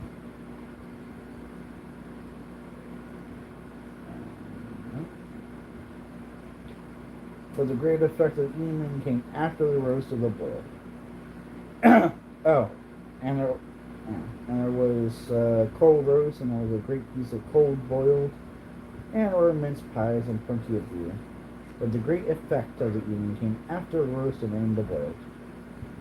When the fiddler, an artful dog, mine, the sort of man who knew his business better than you do, or I could have told him, struck up Sir Roger de Quarterville. Then old Featherweight stood out to game with Miss Featherweight. Top couple too, with a stiff piece of work cut out from them. 3 or 4 and 20 pairs of partners, people who were not to be trifled with, people who would dance, and had no notion of walking. But if they had been twice as many, 4 times, old Fezziwig would have been unnatural, and so would Mrs. Fezziwig. As to her, she was worthy to be his partner every sense of the term. If that's not high praise, tell me high, and I'll use it. A positive light appeared to issue from Fezziwig's cows. They shone in every part of the dance like wings. You couldn't have predicted at any given time what would have become of them next. And what old Fezziwig and Miss Fezziwig had done all through the dance, dancing with tired, hold hands with your partner, bow and curtsy, corkscrew, through the needle, and back again to your place. Fezziwig cut so deftly that he appeared to wink with his legs and come upon his feet again without a stagger. When the clock struck 11, the domestic ball broke up. Mr. and Mrs. Fezziwig took their stations, one on either side of the door, and shaking hands with every person individually as he or she went out, wished him or her a Merry Christmas. When everybody had retired but the 2 princesses, they did the same to them, and thus the cheerful voices died away, and the lads were left to their beds, which were under a counter in the back shop. During the whole of this time, Scrooge had acted like a man out of his wits. His heart and soul were in the scene, and was his former self. He corroborated everything, remembered everything, enjoyed everything, and underwent the strangest agitation. It was not until now, when the bright faces of his former self and Dick were turned from them, that he remembered the ghost, and became conscious that it was winking full upon him, while the light upon his head burnt very clear. A small matter, said the ghost, to make these silly folks so full of gratitude. Small? Echoed Scrooge. The spirit signed to him to listen to the 2 apprentices, who were pouring out their hearts in praise of Fezziwig, and, when he had done so, said, "Why is it so? He has spent a few pounds of immortal money. 3 or 4, perhaps? Is that so much that he deserves this praise?" "It isn't that," said Scrooge, who did after him the latter remark, and speaking unconsciously like his former, not his latter self. "But isn't that spirit? He has the power to render us happy or unhappy, to make our service light or burdensome, a pleasure or a toil. Say that his power lies in his words and works, and things so slight and insignificant that it is impressionable to add and count them up. What then? The happiness he gives is quite as great as if it cost a fortune." He felt the spirit's glance and stopped. "What's the matter?" said the ghost. "Nothing particular," said Scrooge. "Something, I think," the ghost insisted. "No," said Scrooge. No, I should like to be able to say a word or two to my clerk just now, that's all. His former self turned down the lamps as he gave utterance to the wish, and Scrooge and the ghost again stood side by side in the open air. My time grows short, said the spirit. Quick. This was not addressed to Scrooge, or to anyone else whom he could see, but it produced an immediate effect. For again, Scrooge saw himself. He was older now, a man in the prime of life. His face had now the harsh and rigid lines of later years, but it had begun to wear the signs of care and avarice. There was an eager, greedy, restless motion in the eye, which showed the passion that he had taken root, and where the shadow of the growing tree would fall. He was not alone, but sat side by side on a fair, young girl in a mourning dress, and whose eyes were there in tears, which sparkled in the light that shone out of the the Christmas path. And Mentor's little, she said softly. To you, very little. Another idol has displaced me. And if it can truly comfort you in time to comfort me, come, as I would have tried to, I have no just cause to grieve. What idol have displaced you, moved on? A golden one. This is an even-handed dealing of the world, he said. There is nothing on which so hard as poverty, and there is nothing that professes to condemn with such severity as the pursuit of wealth.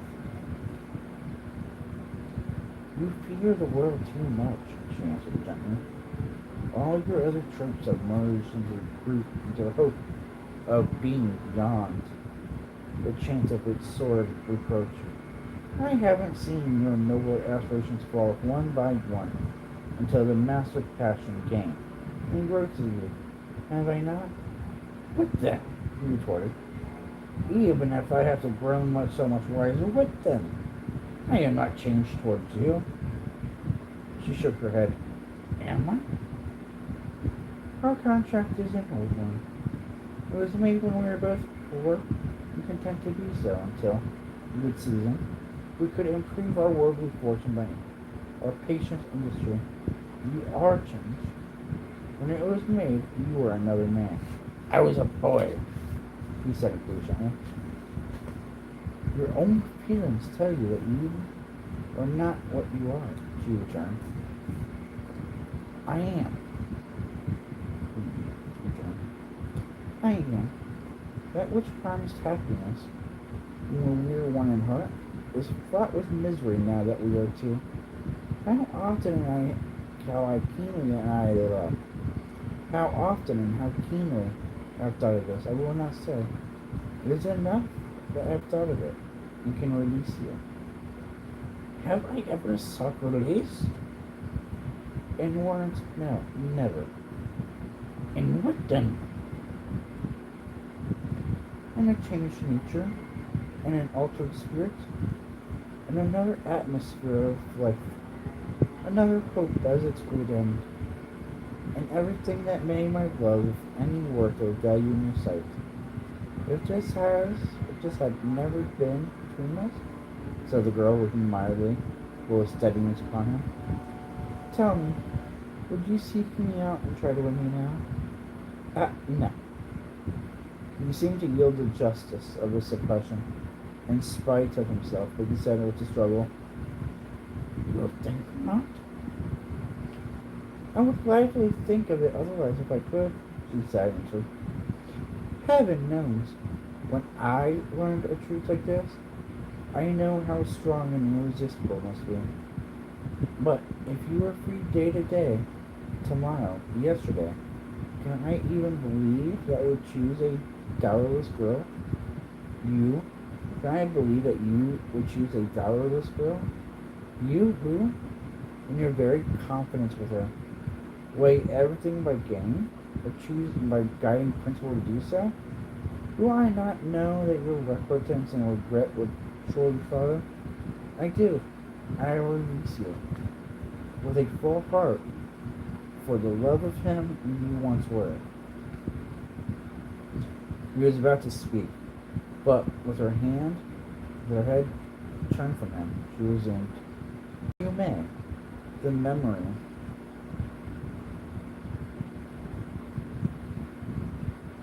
of what is the past, you may. The memory of what is past half makes me hope you will have pain in this. A very, very brief time, a very, very brief time. You will dismiss this recollection of it gladly, as an uncomfortable dream, from which it happened while you were there. May you be happy in the life that you have chosen. She left him, and they departed. Spirit, said Scrooge, show me no more. Conduct me home. Why do you have to torture me? One with shadow more, exclaimed the ghost. No more. No more. I do not wish to see it.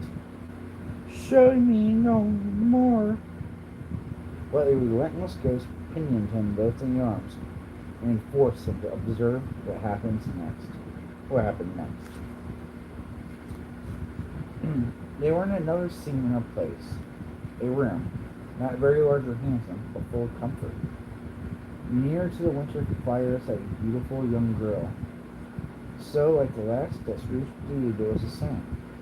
So he saw her, now a commonly matron, sitting opposite her daughter.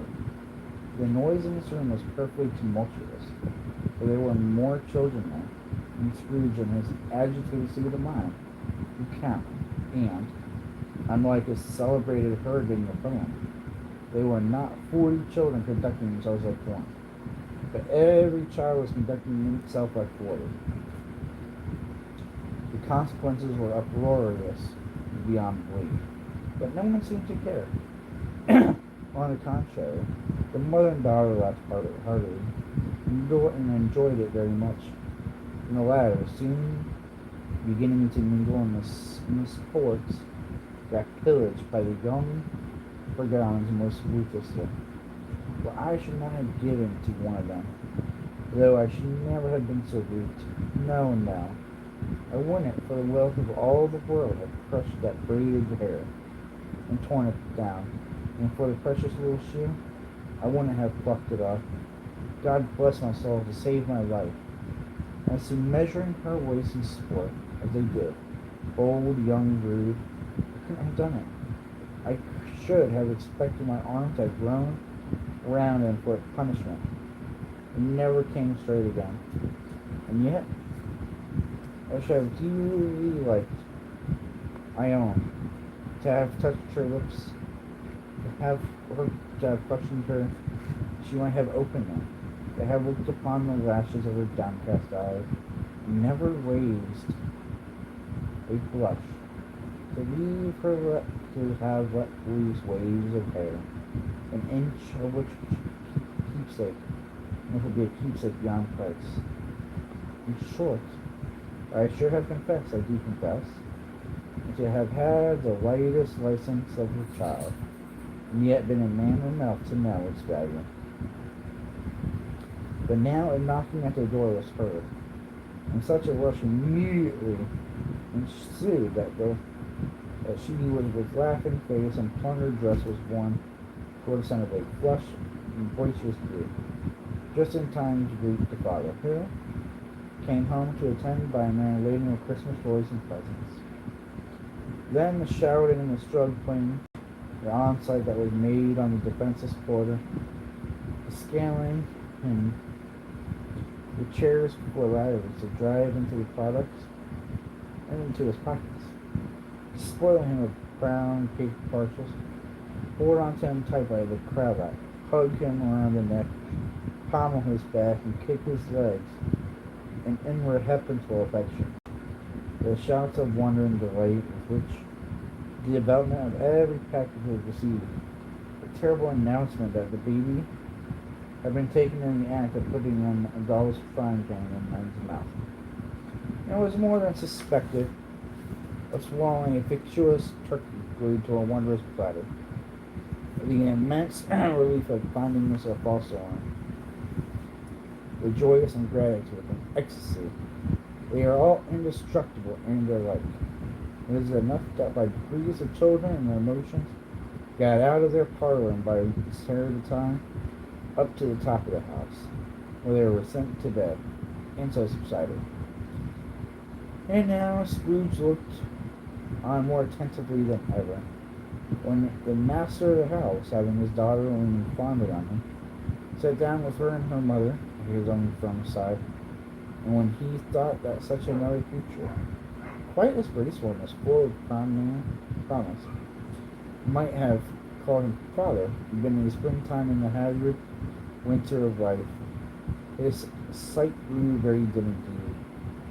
Though, said the husband, turning to his wife with a smile, I saw an old friend of yours this afternoon. Who was it? Guess. How can I? I don't know. She had in the same breath. He laughed as he left. Mr. Scrooge. Mr. Scrooge it was. I passed his office window, and it was not shut up, and he had a candle inside. I could scarcely help seeing him. His partner lies upon the point of death, I hear. And there he sat alone, quite alone in the world, I do believe. Spirit, said Scrooge in a broken voice, pray remove me from this place. I told you there were shadows of things that have been, said the ghost. That they are what to guard you, not to blame me. Remove me, Scrooge exclaimed. I cannot bear it. He returned upon the ghost, and seeing that it looked upon him with a face in which some strange and more fragments of all the faces had shown him, wrestled with it. Hey, welcome, man. Leave me, take me back. Want me no longer. In the struggle, if that can be called a struggle in which the ghost was no visible resistance on his own part, was undisturbed by any effort of its adversary. Scrooge observed that its light was burning high and bright, and dimly connecting with its influence over him. He seized the extinguisher cap, and, by a sudden action, pressed it down upon its head. The spirit dropped beneath it, so that the extinguisher covered its whole form. But though Scrooge pressed it down with all his force, he could not hide the light, which streamed from under it in an unbroken flood upon the ground. He was conscious of the exhausted and overcome by irresistible drowsiness, and further, being in his own bedroom. He gave the cap a parting squeeze, in which his hand relaxed, and he barely had time to reel it to bed before he sank into a heavy sleep. Alright, we are on stab 3 now, chat. The second of 3 spirits. But I have to use the bathroom and grab myself another drink real quick. Give me about 2 minutes and I'll be back.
Alright, Jet, and we are back with Stave 2.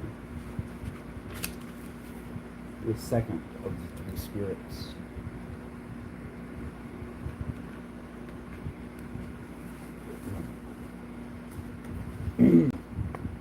Awakening in the middle of a prodigiously tough snore. Sitting up in bed to get his thoughts together. Scrooge had no occasion to be told that the bell was again upon the stroke of 1. He felt that he was restored to consciousness in the right nick of time, for the special purpose of holding a conference with the second messenger dispatched to put him through Jacob Mar's intervention. But finding that he turned uncomfortably cold when he began to wonder which of his curtains this new spectre would draw up, he put them every one aside with its own hands. And lying down again, he established a sharp lookout well all around the bed, for he wished to challenge the spirit on the moment of its appearance, and did not wish to be taken by surprise and made notice. Gentlemen of the free and easy sort, who plume themselves on being acquainted with a move or two, being usually equal to the time of day, expressed a wide range of capacity for adventure by observing that they are good for anything from pitch and toss to manslaughter, between which opposite extremes, no doubt, there lies a tolerably wide and comprehensive range of subjects. Without venturing for Scrooge quite as heartily as this, I don't mind calling on you to believe that he was ready for a good, broad field of strange appearances, and that nothing between a baby and a rhinoceros would have astonished him very much. Now, being prepared for almost anything, he was not by any means prepared for nothing, and consequently, when the bell struck 1 and no shape appeared, he was taken with a violent fit of trembling. 5 minutes, 10 minutes, a quarter of an hour went by, yet nothing came. All this time, he lay upon his bed, the very core and centre of a blaze of ruddy light, which streamed upon it with a clock famed hour, and which, being the only light, was more alarming than a dozen ghosts, as he was powerless.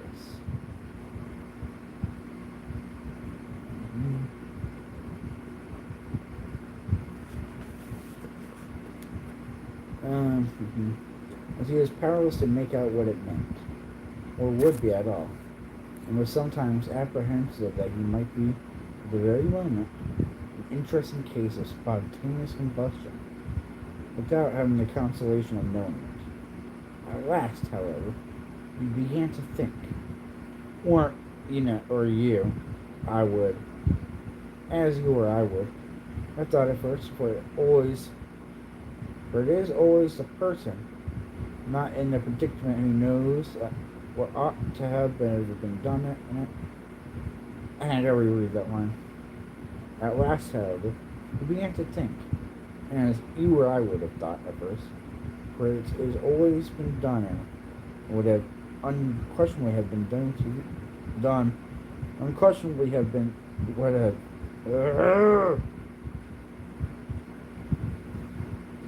for it is always the person, not in the predicament, who knows what ought to have been done in it, and would have unquestionably been done in it. At least I say, began to think the source and secret of his ghostly light might be in the adjoining room, from whence, or whether chasing it, seemed to shine. This idea taking full possession of his mind, he got up softly, and shuffled his slippers up the door. The moment Scrooge's hand was on the lock, a strange voice called him by his name, and bade him to enter. He obeyed. Enter! It was his own room. There was no doubt about that. but it had undergone a surprising transformation.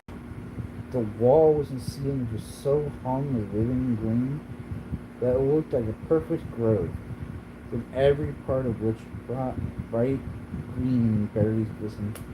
The crisp leaves of holly, mistletoe, and ivy reflected back the light, as if so many little mirrors had been scattered there, in such a mighty blaze, roaring up the chimney, as a dull petrification of a hearth had never known in Scrooge's time. The marks were for many and many a winter season gone.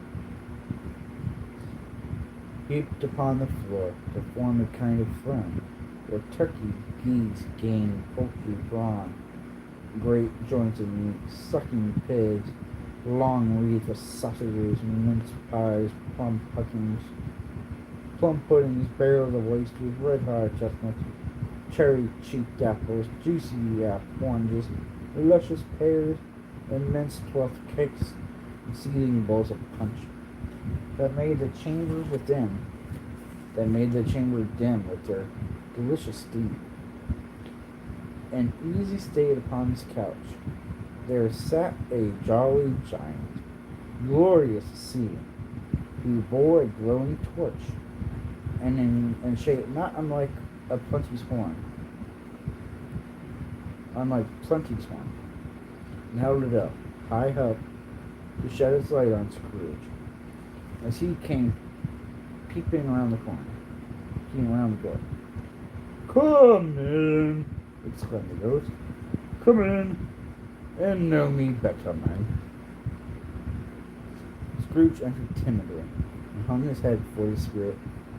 He was not the dogged Scrooge he had been, and though his eyes were clear and kind, he did not like to meet them. "I am the ghost of Christmas present," said the spirit. "Look upon me." Scrooge reverently did so. He was clothed in one simple, deep green robe or mantle, bonded with white fur. This garment hung so loosely on the figure that Carpaccio's breast was bare, as if disdaining to be warded or concealed by any artifice. Its feet, observably beneath the ample folds of the garment, were also bare, and on its head it wore no other covering than a holly wreath, set here and there with shining icicles. Its dark brown curls were long and free at its genial face, its sparkling eyes, its open hand, its cheery voice, its unconstrained demeanor, and its joyful air. Girded around its middle was an antique chalkboard scabbard, but no sword was in it, and the ancient death was eaten up with rust. I'm sorry, in the ancient sheath it was eaten up with rust.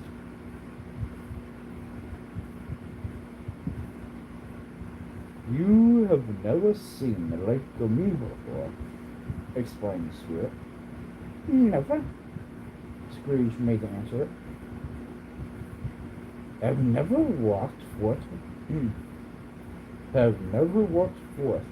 the younger members of my family, Winnie, for I am very young. My elder brother is born in New Layer, proceeded the Franklin. "I don't think I have," said Scrooge. "I am afraid I have not. Have you had many brothers, Spirit?" "More than 1,800, said the ghost. "A tremendous family to provide for," muttered Scrooge. The ghost of Christmas present rose. "Spirit," said Scrooge submissively, "continue where you will. I went forth last night on compulsion. I learned the lesson which is working now. Tonight, if you have aught to teach me, let me profit by it. Touch my robe." Scrooge did as he was told, and hold it fast. Holly and mistletoe red berries, ivy, turkey, geese, game, poultry, brawn, meat, pigs, sausages, oysters, pies, puddings, fruits, and punch all vanished instantly.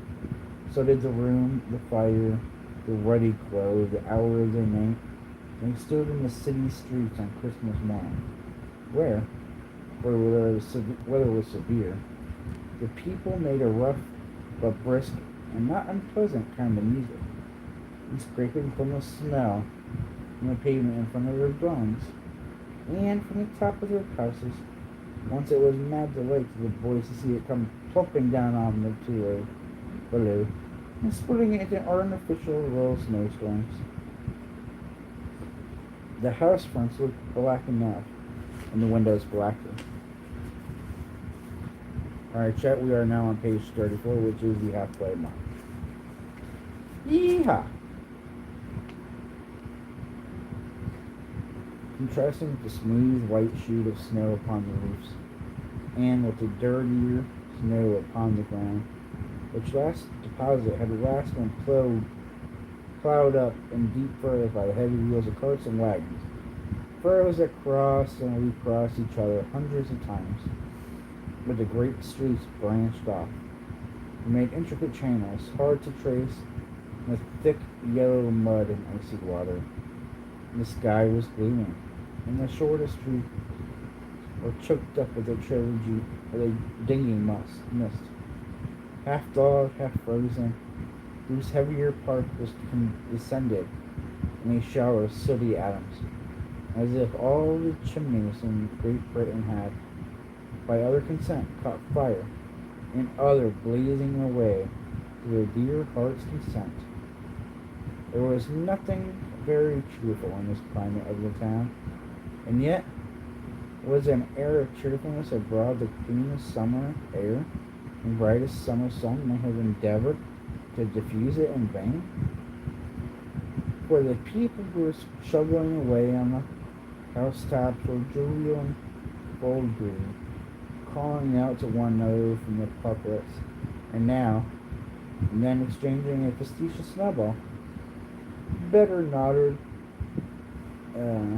better natured missile that far than many a worldly jest, laughing heartily as if it were right, and not less heartily if it was wrong. The poultry shops were still half open, and the fruiterers were radiant in their glory. There were great round pot-bellied baskets of chestnuts, shaped like the waistcoats of jolly old gentlemen, lolling at the doors and tumbling out into the street into apropos opulence. Ruddy, brown-faced, broad-girthed Spanish onions, shining in the fatness of their growth like Spanish friars and winking from their shelves, and wanton slyness as the girls as they went by, and glanced demurely at the hung up mistletoe. Their pears and apples clustered higher than blooming pyramids. There were bunches of grapes made in the shopkeeper's benevolence, dangle from conspicuous hooks. The people's mouths might water gratis as they passed. That there were piles of filberts, mossy and brown, recalling their fragrance, ancient walks among the woods, and pleasant shufflings ankle deep through the withered leaves. There are Norfolk bitters of the squab and swarthy, setting off the yellow of the oranges and lemons, and in the great compactnesses of their juicy persons, urgently entreating and beseeching to be carried home in paper bags and eaten after dinner.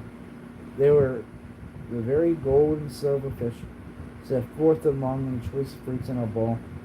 The members of a dull and stagnant blooded race appear to know that these are something going on, and to a fish went grasping around in their little world in a slow, passionless excitement.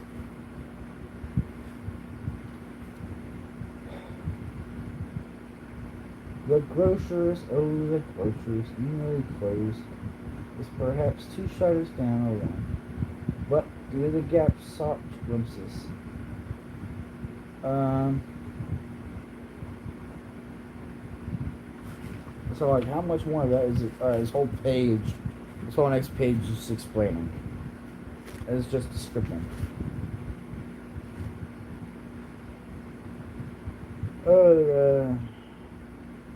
Oh, the canisters were rattled up and down like juggling tricks, or even that blended sense of tea and coffee was so grateful to the nose, or even that the raisins were so pungent and rare, and almonds so extreme white, the sticks to cinnamon so long and straight, the other spices so delicious, the candied fruits so caked and spotted with molten sugar as to make the coldest lookers on feel faint in subsequent bitterness.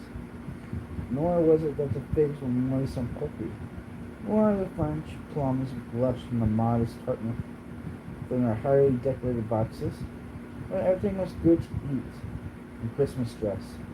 But the customers were all so hurried and eager in the hopeful promise of the day that they tumbled up against each other at the door, clashing their wicker baskets wildly, and left their purchases open on the counter, came running back to fetch them, committed hundreds of like mistakes in the best humor possible. While the grocer and his people were so frank and fresh that the polished hearts with which they fastened their aprons behind might have had their own, worn outside for general inspection, and for Christmas dolls to peck as if they were cherries. But soon the steeples called good people all to church and chapel in the way they came, walking through the streets in their best clothes and with their gayest faces, happiest at happiest.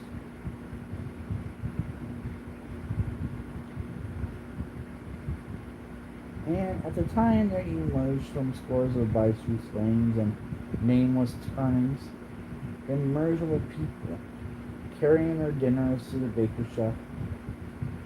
This sight of these poor revelers appeared to interest the spirit very much, for he stood with Scrooge beside him in the basket doorway, and, taking off the covers as the bearers passed, sprinkled incense on their dinners from his torch.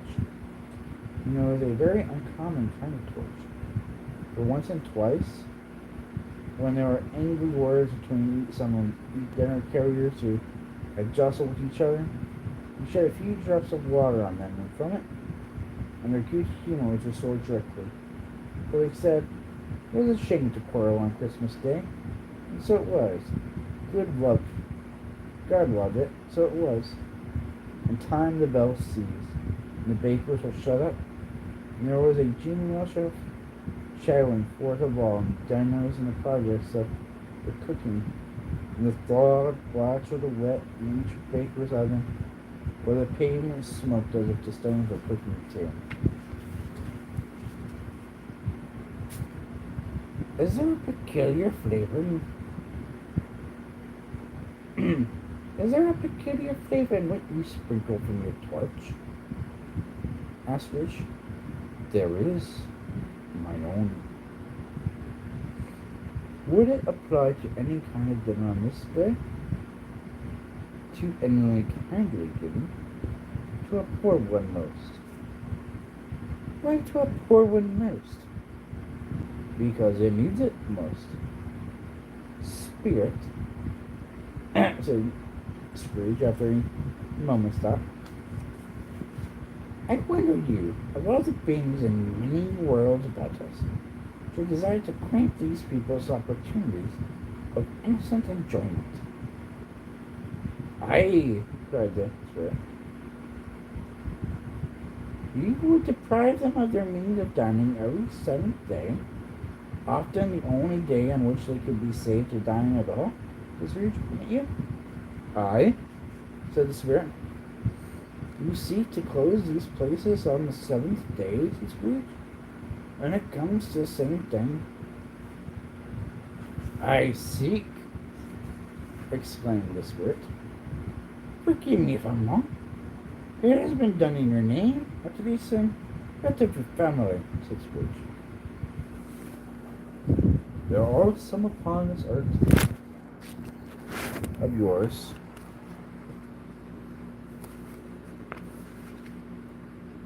There are some upon this earth of yours, returned the spirit, who lay claim to know us, and who do their deeds of passion, pride, ill will, hatred, envy, bigotry, and selfishness in our name, who are as strange to us and all of our kith and kin as they had never lived, as if they had never lived.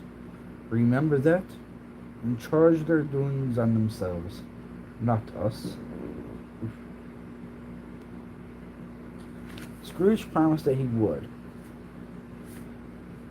and they went on, invisible, as they had been before, into the suburbs of town. It was remarkable quiet. It was a remarkable quality of the ghost, which Scrooge had observed at the baker's, that notwithstanding his gigantic size, he could accommodate himself to any place with ease, and he stood beneath a low roof quite as gracefully and like a supernatural creature as it was possible he could have done in any lofty hall.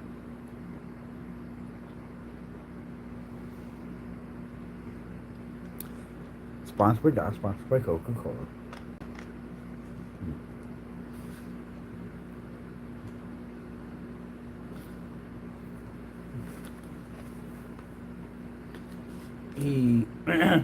And perhaps it was this pleasure they did, and perhaps it was the pleasure the good spirit had in showing off this power of his, or else it was his own kind, generous, hearty nature, and his sympathy with all poor men, that led him straight to Scrooge's clerks. For there he went, and took Scrooge with him, holding to his robe. And on the threshold of the door the spirit smiled, and stopped to bless Bob Cratchit's dwelling with the sprinklings of his torch. Think of that. Bob has 15 bob a week himself. Bob had, 15 bob a week himself, but pocketed on Saturdays by 15 copies of his Christian name. And yet the ghost of Christmas present blessed his four-roomed house. Then up rose Miss Cratchit's wife, dressed out, but poorly in a twice-turned gown, but brave in ribbons, which are cheap and make a goodly show for a sixpence.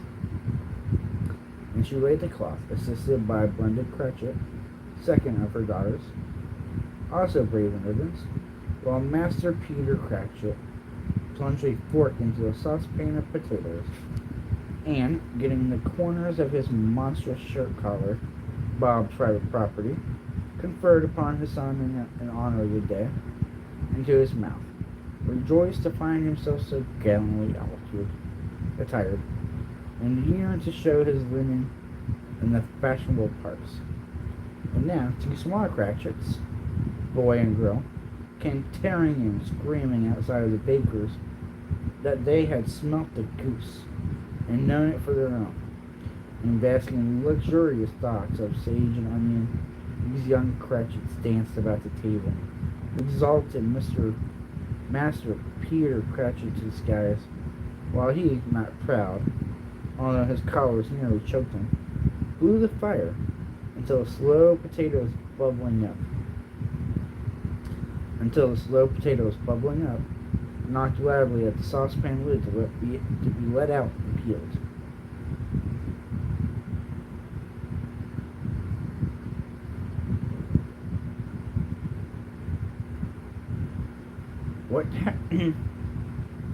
What has ever got your precious father then? Said Mrs. Cratchit. And your brother Timmy Tim. And Martha wasn't. And Martha warned us late to Christmas Day by half an hour.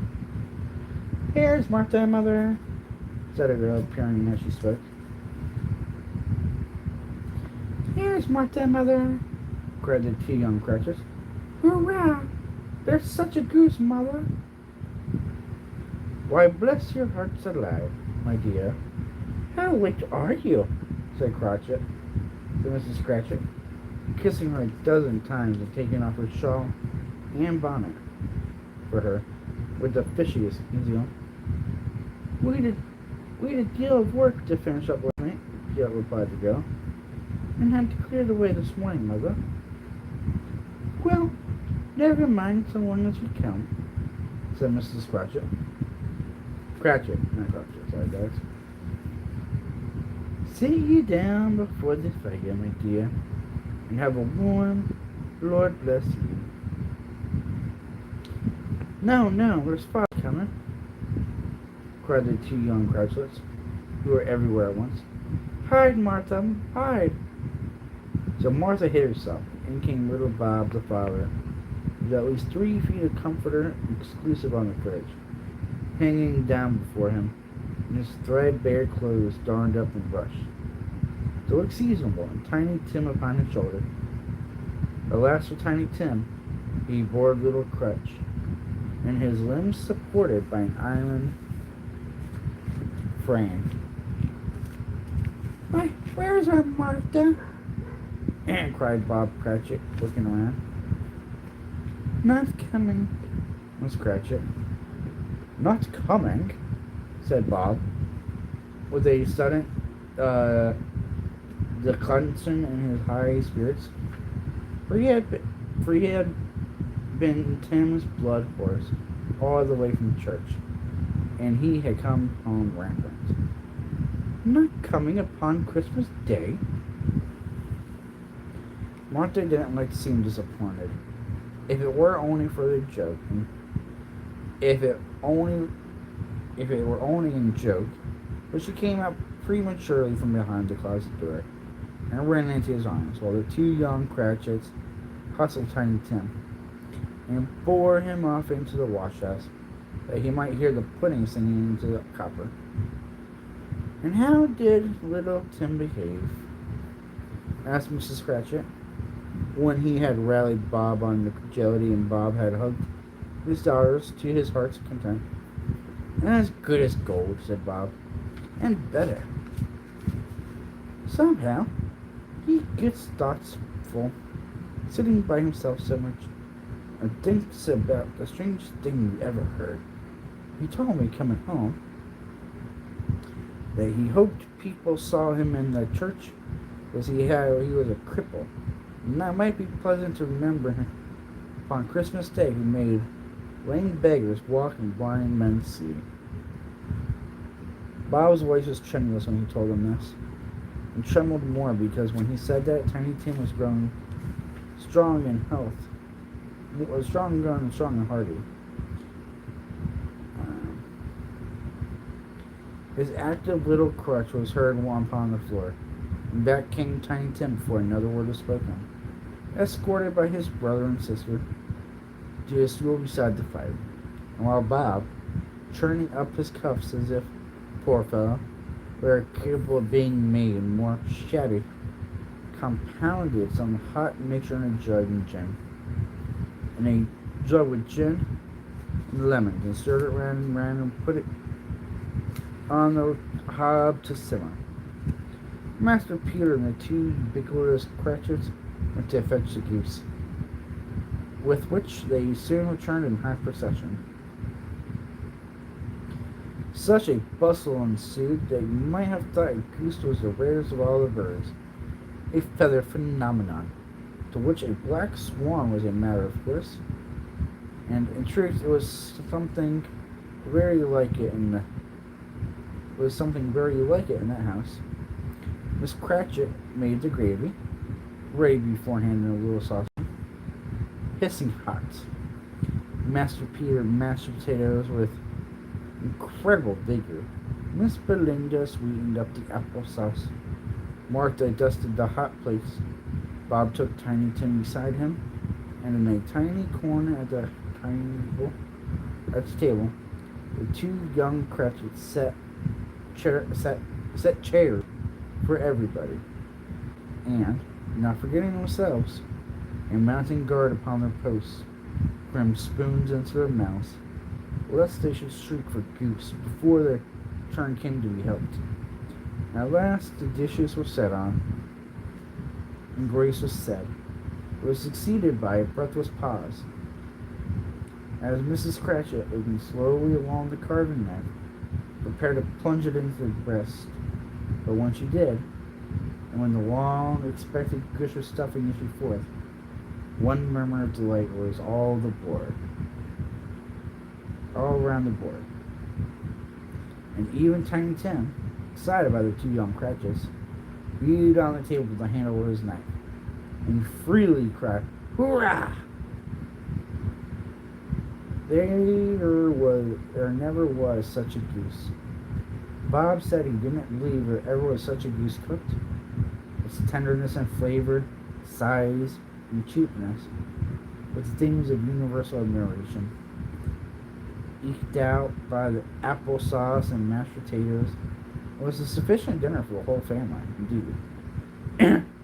As Mrs. Cratchit said, it was a great delight, serving one small atom off a bone upon the dish. They hadn't ate it all at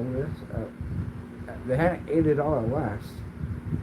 Yet everyone had had enough, and the youngest Cratchits in particular were steeped in sage and onion to the eyebrows. But now, the place being changed by Miss Belinda, Mrs. Cratchit left the room alone, too nervous to bear witness, to take the pudding cup and bring it in. Suppose it should not have been done enough. Suppose it should break in turning out. Suppose somebody should have got over the wall with the goose out of the backyard and stolen it. While they were marrying with the goose, a supposition at which the two young Cratchits became livid. All sorts of horror was supposed. Hello! A great deal of steam. The pudding was out of copper. A smell like a washing day. That was the cloth. A smell like an eating house, and a pastry cook's next door to each other. The laundresses next door to that. That was the pudding. In half a minute, Mrs. Cratchit entered, flushed but smiling proudly with the pudding. A bespectacled half-cannonball, so hard and firm, blazing in half a quart of ingested brandy, and to get it with Christmas holly stuck to the top. Hold up, I know y'all ain't gonna give that brandy infused shit to your kids now, are you? Oh, what a wonderful pudding, Bob Cratchit said, and calmly too. That he regarded as the greatest success achieved by Mrs. Cratchit since their marriage. Mrs. Cratchit said that now the weight was off her mind.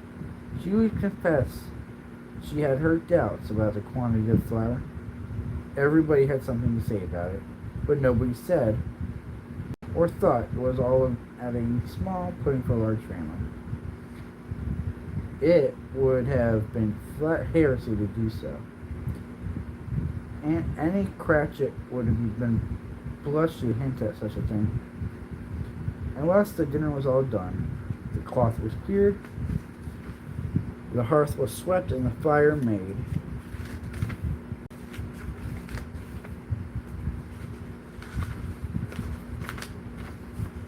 My God, how much longer is this stuff? No 10 pages. Okay.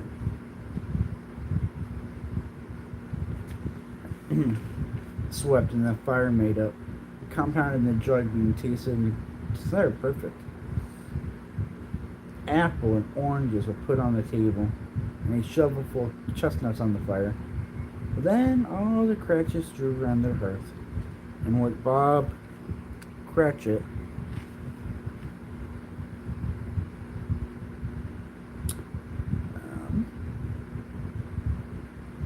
Then all the Cratchit family drew round the hearth, and what Bob Cratchit called a circle, meaning half one. And at Bob Cratchit's elbow stood the family display of two tumblers, and a custard cup without a handle. We sell this hot stuff from the jug, however, as well as golden goblets were done. And Bob served it out with bean yolks. The chestnuts on fire and sputtered and cackled noisily. And then Bob proposed. A Merry Christmas to us all.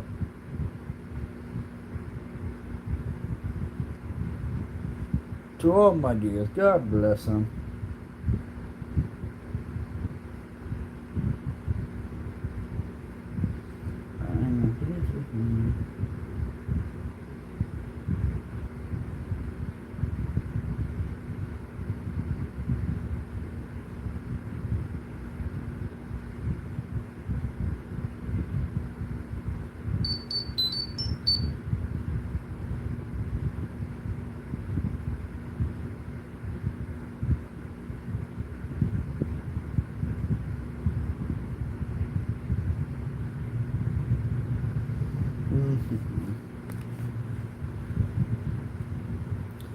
The children drank the toast. A Merry Christmas to us all, my dears. God bless us. Which all the family re-echoed. God bless us all.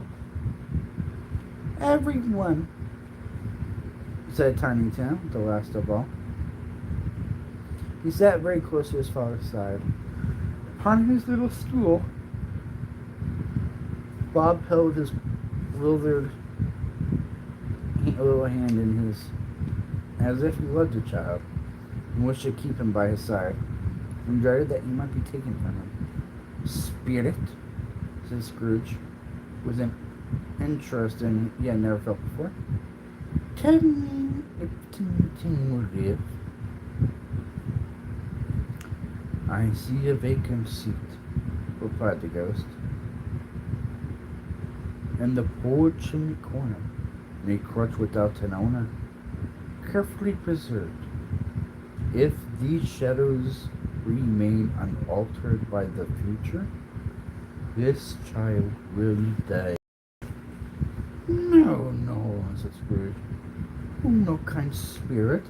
Say he will be spared. If these shadows remain unaltered by the future, none other of my race, returned the ghost, will find him here. What then? If he would be like to die, we had better do it and decrease the surplus population. Scrooge hung his head to hear his own words quoted by the spirit, and was overcome with penitence and grief. Man, said the ghost. Man, said the ghost. If man you be in heart, not adamant, forbear that wicked can't until you have discovered what the surplus is and where it is. Will you decide what men shall live, what men shall die? It may be that in the height of heaven you are more worthless and less fit to live than millions like this poor man's child. Oh God, to hear the insect of leaf pronouncing on the too much life among his hungry brothers and sisters in the dust. Hungry brothers in the dust. Damn. So he just roasted him pretty much. Scrooge bent before the ghost's rebuke, and trembling cast his eyes upon the ground. But he raised them speedily upon hearing his own name. Mr. Scrooge, said Bob. I'll give you Mr. Scrooge, the founder of the feast. The founder of the feast, indeed, cried Mrs. Cratchit, reddening. I wish I had him here. I would give him a piece of my mind to feast upon, and I'd hope he'd have a good appetite for it. My dear, said Bob, the children, Christmas Day. It should be Christmas Day, I'm sure, said she, on which one drink the health of an odious, stingy, hard, unfeeling man as Mr. Scrooge. You know he is, Robert. Nobody knows it better than you do, my poor fellow. My dear, was Bob's mild answer. Christmas Day. I'll drink his health for your sake and the Dave's, said Mrs. Cratchit. Not for his long life to him. Long life to him. A Merry Christmas and a Happy New Year. He'll be very merry and very happy, I have no doubt. The children drank the toast after her. It was the first of their proceedings which had no heartiness in it. Tiny Tim drank it last of all, but he didn't care twopence for it. Scrooge was the ogre of the family. The mention of his name cast a dark shadow on the party, which was not dispelled for 5 full minutes. After he passed away, they were 10 times merrier than before. From the mere relief of Scrooge and baleful being done with, Bob Cratchit told him how he had a situation in eye for Master Peter, which would be bringing in, before day, for full 5 pence and 6 pence. Full 5 and 6 pence weekly. So I'm assuming that's 56. The 2 young Cratchits laughed tremendously at the idea of Peter's being a man of business. Peter himself looked thoughtfully at the fire between the collars, as if deliberating what particular investments he should favor when he came into the receipt of that bewildering income. Martha was a poor apprentice at a millionaire's, and told them what kind of work she had to do, and how many hours she worked at a stretch, and how she meant to lie in bed tomorrow morning for a good long rest. Tomorrow being a holiday she passed at home. Also, that she had a countless and a Lord some days before, and how the Lord was much about as tall as Peter, in which Peter, upon his cellular collars, so high that he couldn't have seen his head if he had been there. All this time, when the chestnuts and the jug went round and by they had a song, and a lost child traveling in the snow, and Tiny Tim, who had a plain little voice, and sang it very well indeed. There was nothing of high marks in this. They were not handsome family. They were not well dressed. Their shoes far from being waterproof. Their clothes were scanty, and Peter might have known, and very likely did, the inside of a pawnbroker's. But they were happy, grateful, pleased with one another, and contented with the time. And when they faded, looked happier in the yet sprinklings of spears torching us spark.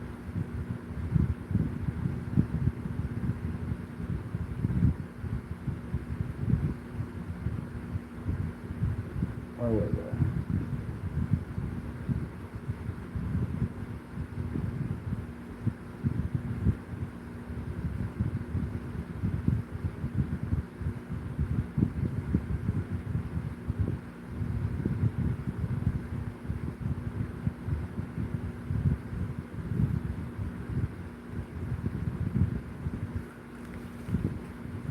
But if you had judged from the numbers of people on the way to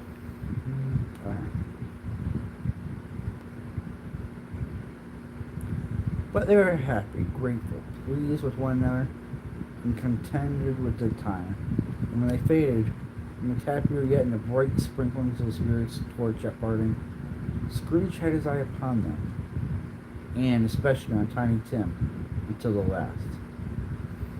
By the time it was getting dark, and snowing pretty heavily, And as Scrooge and Spirit went along the streets, the brightness of the roaring fires in the kitchens, parlors, and all sorts of rooms were wonderful. Here, the flickering of the blaze showed preparations for a cozy dinner, with hot plates baking through and through before the fire, and deep red curtains ready to be drawn to shut out cold and darkness. There, all the children in the house were running out into the snow to meet their married sisters, brothers, cousins, uncles, aunts, and the first to be greet them. Here again were shadows on the window blind of guests assembling, and there a group of handsome girls, all hooded and fur-booted, all chattering at once, tripped lightly off to some all tripping at once, tripped lightly off to some neighbor's house, where well upon the single man who saw them enter, or for witches, well, they knew it. It was a glow. But if you had judged from the number of people on their way to friendly gatherings, you might have thought no one at home was to give their welcome when they got there. Instead of every house breaking company and piling as far as half a chimney high, blessings on it, how the ghost exulted it, how it bared its breadth of breast and opened its copious palm, floated on, outpouring with a generous hand, its bright and harmless mirth on everything within its reach. The very lamplighter who ran on before dotting the street with specks of light, and who was dressed to spend the evening somewhere, laughed out loudly as the Spirit passed. Though little can the lamp laughter that had any company but Spirit, but Christmas.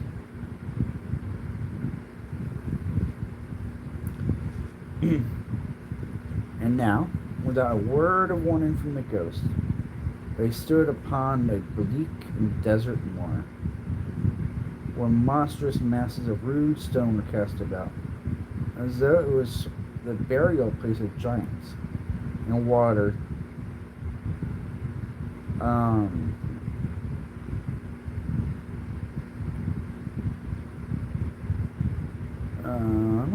burial place of giants, and water spread itself from wherever it listed, or wherever, or would have done so, but for the coarse, rank grass. But for the frost that held it prisoner, and nothing grew but moss and furze, and of course, rank grass. Down in the west of the setting where it had been left, a streak of fiery red, which glared upon the desolation of it for an instant like a sullen eye, and a frown lower yet was lost in the thick gloom of dark night. What place is this? A place where miners live, who labor in the bowels of the earth. But they know me, see? Returned the Spirit. A light shone from the window of the hut, and swiftly they advanced toward it. Passing through the wall of mud and stone, they found a cheerful company assembled round a glowing fire, an old man and woman, with their children and their children's children, and another generation beyond that, all decked out gaily in their holiday attire. The old man, in a voice that seldom rose above the howling of the wind upon the brown waste, was singing them a Christmas song. It had been a very old song when he was a boy, and from time to time they all joined in the chorus. So surely as they raised their voices, the old man got quite blithe and loud, and so short as they stopped, his vigor sank again. Not again. The Spirit did not tarry here, but bade Scrooge hold on to his robe, and passing on above the moor, sped with her, not to see, to see it. To Scrooge's horror, looking back, He saw the last of the land, a frightful range of rocks behind him, and his ears were deafened by the thunder of water as it rolled and roared, and raged among the dreadful caverns it had borne, and fiercely tried to undermine the earth, built upon a dismal reef of sunken rocks, some leagues or so from shore, on which the water chafed and dashed. The wild ear through. There stood a solitary lighthouse. Great heaps of seaweed clung to its house, and storm birds, born of the wind, one might suppose, the seaweed of the water, rose and flowed about like the waves they skimmed. But even here, two men who watched the light had to make a fire that through the loophole in a thick stone wall shed out a ray of brightness on the awful sea. Joining their harmony hands over the rough table at which they sat, they wished each other Merry Christmas and all their can of grog. And one of them, the elder too, with his face all damaged and scarred with hard weather, as the figurehead of an old ship might be, struck up a sturdy song that was like a gale in itself. Again, the ghost sped on, above the black and heaving sea, on until, being far away, as he told Scrooge, from any shore, they lighted on a ship. They stood beside the helmsman at the wheel, looked at the bow, and the officers who had run the watch, dark, ghostly figures in their several stations. But every man among them hummed a Christmas tune, or had a Christmas thought, or spoke below his breath to his companion of some bygone Christmas day. with homeward hopes belonging to it. When every man on board, waking or sleeping, good or bad, had a kinder word for another on that day than on any other day in the year, and had shared to some extent its festivities, and had remembered those he had cared for at a distance, and had known that they delighted to remember him. It was a great surprise to Scrooge, while listening to the moaning of the wind, thinking the solemn thing it would be was to move through the lonely darkness over an unknown abyss, whose depths were secrets as profound as death. Interesting you shouldn't mention, Scrooge. It was a great surprise to Scrooge, while thus engaged, to hear a hearty laugh. It was a much greater surprise to Scrooge to recognize that it was his own nephews, and to find himself in a bright, dry, gleaming room, with the spirit smiling beside his side, and looking at the same nephew with approving affability. Laughed Scrooge's nephew. If he should happen, by any unlikely chance, to know a man more blessed than I laugh than Scrooge's nephew, all I can say is, I should like to know him too. Introduce me to him, and I'll cultivate his acquaintance. It is a fair, even-handed, noble adjustment of things, that while there is infection and disease and sorrow, there is nothing in the world so irresistibly contagious as laughter and good humor. When Scrooge's nephew laughed in the same way, holding his sides, rolling his head and twisting his face into the most extravagant contortions, Scrooge's niece, by marriage, laughed as heartily as he, and their assembled friends, being not a bit behindhand, roared out lustily,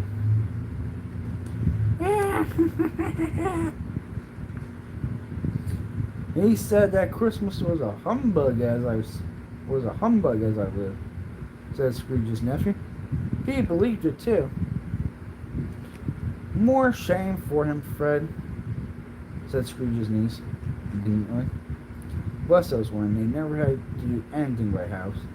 They were always in earnest. She was very pretty, exceedingly pretty, with a dimpled, surprised look, capital face, a ripe little mouth, seemed to be made to be kissed, as no doubt it was. All kinds of good-looking dots about her chin that melted into one another when she laughed. Dimples. And the sunniest pair of eyes you ever saw in any little creature's head. Altogether, she was what you would have called provoking, but satisfactory. Shit. Oh, perfectly satisfactory. I'm thinking Dickens just called her a babe.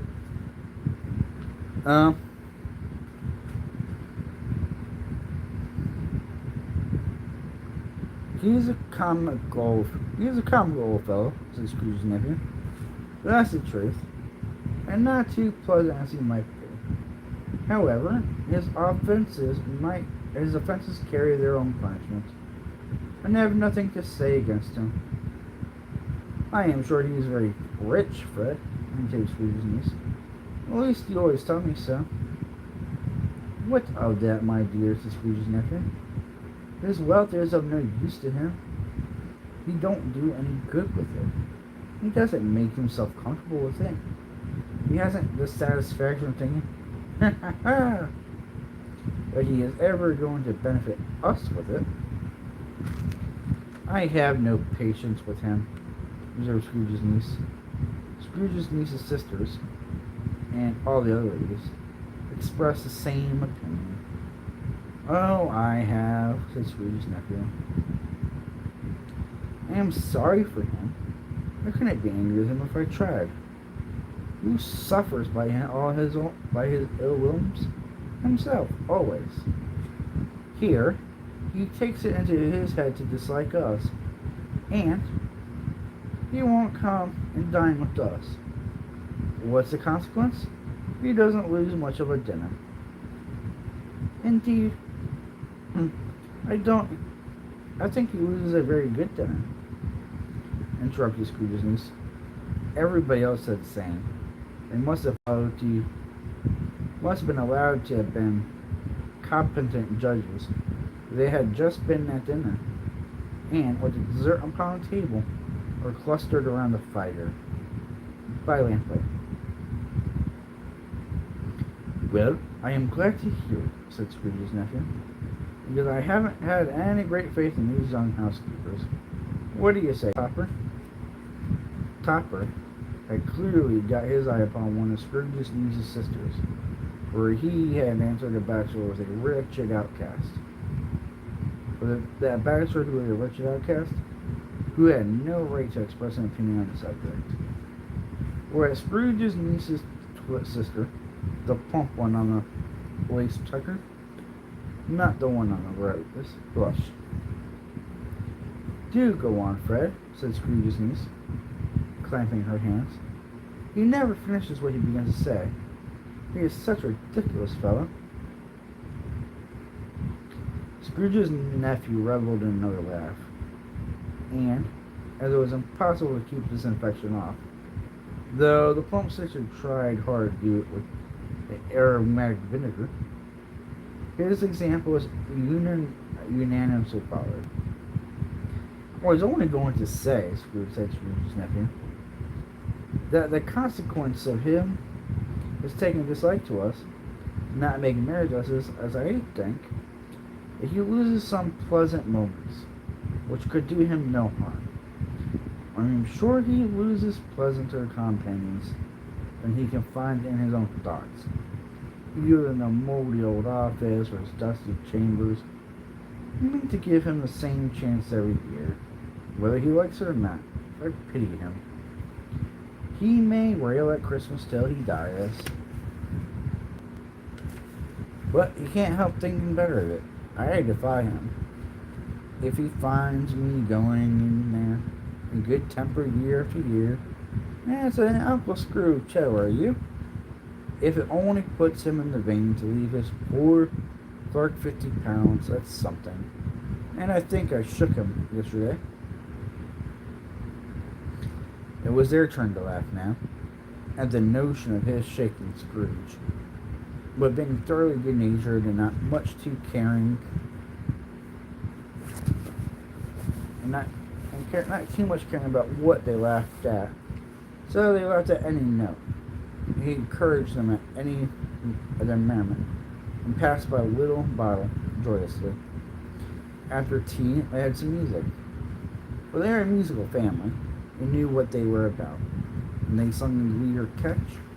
I can assure you, especially Topper, who could growl away in the bass like a good one. Growl away bass cake like a good one, and never swell the large veins in his forehead, or get red in the face over. Scrooge's niece played well upon the harp, and played among other tunes in a simple little air. A mere nothing. You might learn to whistle on a tune is in 2 minutes. Which had been familiar to the child who fetched Scrooge from the boarding school, as he had been reminded by the ghost of Christmas past. When the strain of music sounded, all the things that ghosts had shown him came upon his mind. He softened more and more, and thought if he could have listened to it often, years ago, he might have cultivated kindness of his life for his own happiness with his own hands, without resorting to the sexton's spade at burial Jacob Marley. But they didn't devote the whole evening to music. After a while, they played at forfeits, for it is good to be children sometimes. And himself. For it is good to be children sometimes. Never better than at Christmas. Good to be children sometimes. Never better than at Christmas, when its mighty founder was a child himself. Stop. That was the first. It was a first game at Blind Man's Bluff. Of course there was. And I was no more believe Topper was really blind than I believe he had eyes in his boots.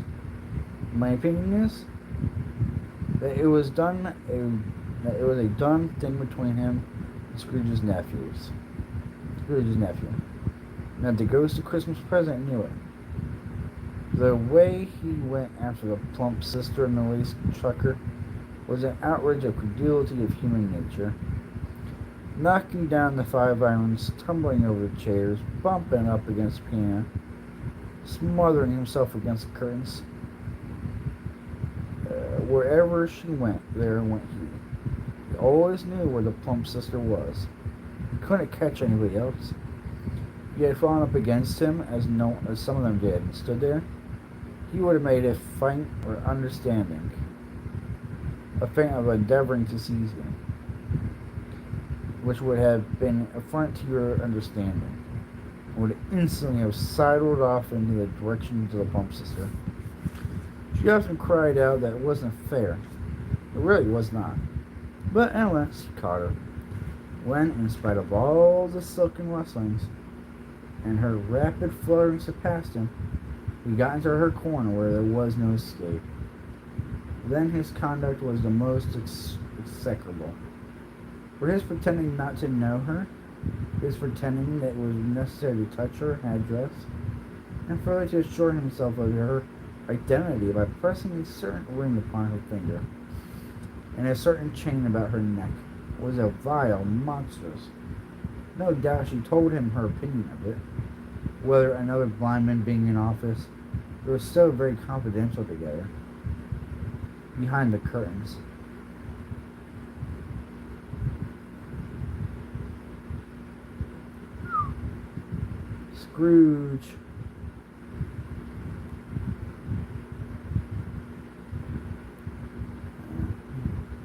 Scrooge's niece was not one of the Blind Man's Bluff's party, but was made comfortable with a large chair and a footstool, in a snug corner, where the ghost and Scrooge were close behind her. but she joined in the forfeits and loved her to love administration with all the letters and alphabet. Likewise, at the game of how, when, and where, she was very great, and to secret joy of Scrooge's nephew beat her sister's hollow. Though they were sharp girls too, as Topper could have told you. There might have been 20 people there, young and old, but they all played. So did Scrooge, for wholly forgetting the interest that he had in what was going on. His voice made no sound in their ears. He sometimes came out with his guess quite loud, and very often guessed right too. For the sharpest needle, best wooden chestful, warranted not to cut in the eye, was not sharper than Scrooge, blunt as he took it to the head. The ghost was greatly pleased to find him in this mood. He looked upon him with such favor, and he begged him like a little boy, like to be allowed to stay alive to guest the party. But the spirit could not be done. Here is a new game, said Scrooge. Here's a new game, said Scrooge. 1.5 hour, spirit. Only one. It was a game called Yes and No, where Scrooge's nephew had to think of something, and the rest must find out what. The only answer to the questions yes or no, as the case was. The brisk fire of questioning to which he was exposed elicited from him that he was thinking of an animal, a live animal, rather than a disagreeable animal, a savage animal, an animal that growled and grunted sometimes, and talked sometimes, and lived in London, and walked about its streets, wasn't made to be show with, and wasn't led by anybody, and didn't live in a menagerie, and was never killed in the market, and was not a horse, or an ass, or a cow, or a bull, or a tiger, or a dog, or a guinea kid, or a cat, or a pig, or a bear. At every fresh question that was put to him, this nephew burst into a fresh roar of laughter, and was so inexpressibly tickled that he was obliged to get off his sofa and stand. Aunt, the very plump sister, falling into a similar state, cried out, "I found out what it is. I know what it is, Fred. I know what it is." "What is it?" "Hey, welcome in." "It's your Uncle Scrooge." Which it certainly was. Admiration was the universal sentiment, though some objected, and the reply is it a bear? Ought to have been yes, inasmuch as an answer in the negative was sufficient to have diverted their thoughts from Mr. Scrooge, supposing they had ever had any decent tendency that way. "He has given us plenty of merriment, I am sure of that," said Fred, "and it would be ungrateful not to drink to his health. Here is a glass of mulled wine, ready to our hand at the moment, and I say, Uncle Scrooge." "Well, Uncle Scrooge," they cried, "a Merry Christmas and a Happy New Year to the old man, whatever he is," said Scrooge's nephew. "You wouldn't take it from me, but may he have it nevertheless. Uncle Scrooge." Uncle Scrooge had imperceptibly become so gay and light of heart that he would have pledged the unconscious company in return, and thanked them in the inaudible speech, if the ghost had given him time. But the whole scene passed off in the breath of the last spoken word by his nephew, and he and his spirit were again upon their travels. Much they saw, and far they went, and many homes they visited, but always with a happy end.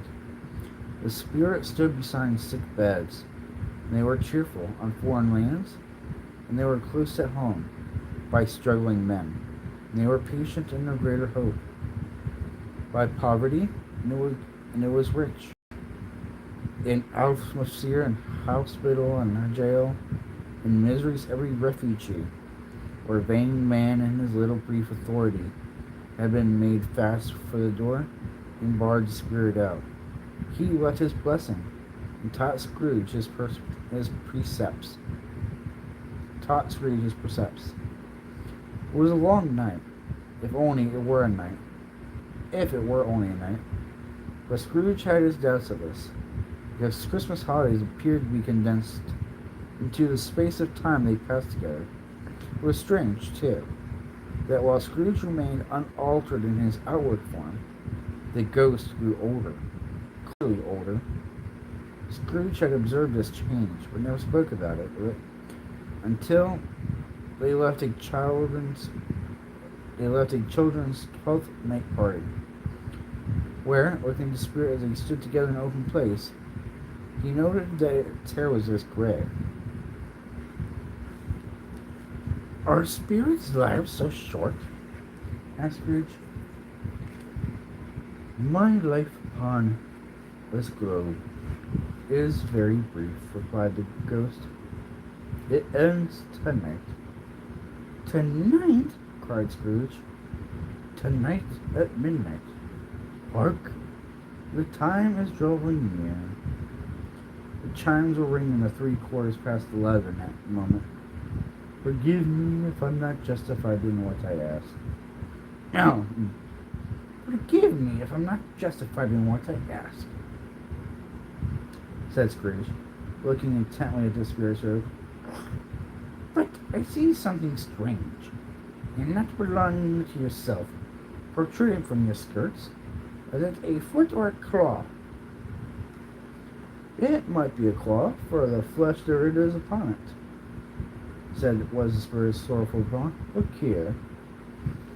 From the foldings of its robe, it brought 2 children, wretched, abject, frightful, hideous, miserable. They knelt down at its feet, and clung upon the outside of his garment. "Oh, man, look here! Look down here!" exclaimed the ghost. They were a boy and girl, yellow, meager, ragged, scowling, wolfish, but prostate too, in their humility. Where graceful youth should have filled their features out and touched them with its freshest tippets, a still and shriveled hand like that of age had pinched and twisted them, and pulled them into shreds, where angels might have enthroned, devils lurked, and glared out menacing. No change, no degradation, no preservation of humanity, at any rate, though all the mysteries of wonderful creation had moments so horrible and dread. Scrooge started back, appalled.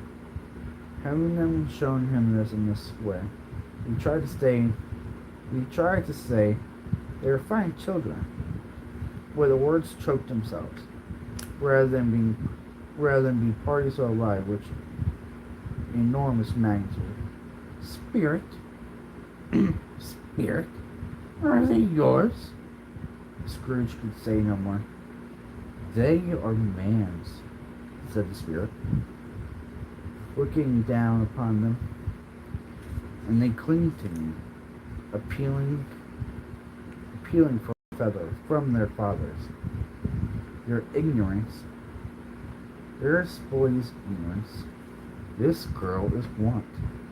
Beware them both, in all of their degree,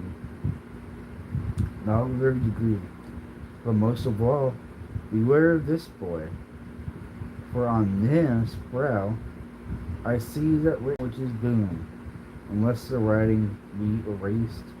Deny it," said the spirit, stretching out its hand towards the city. "Slander those who tell it you.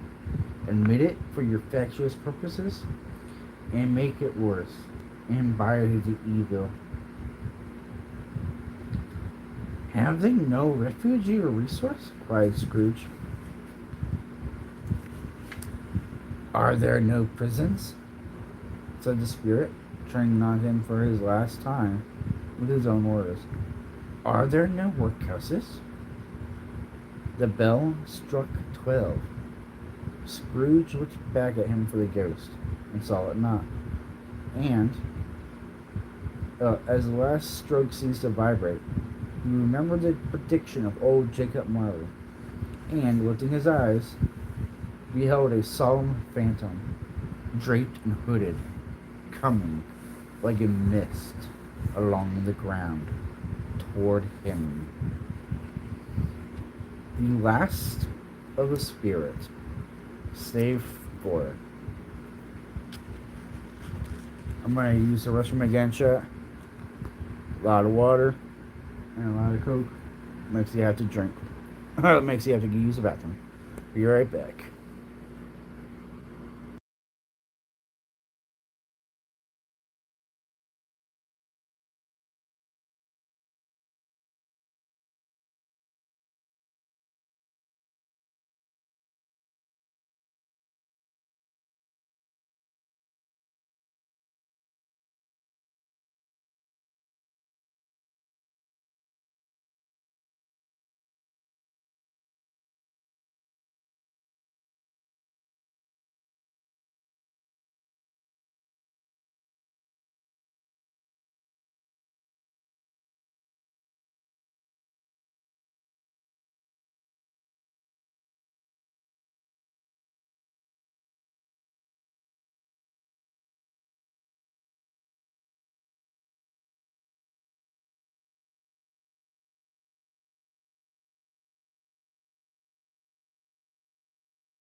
Stave floor, the last of the spirits.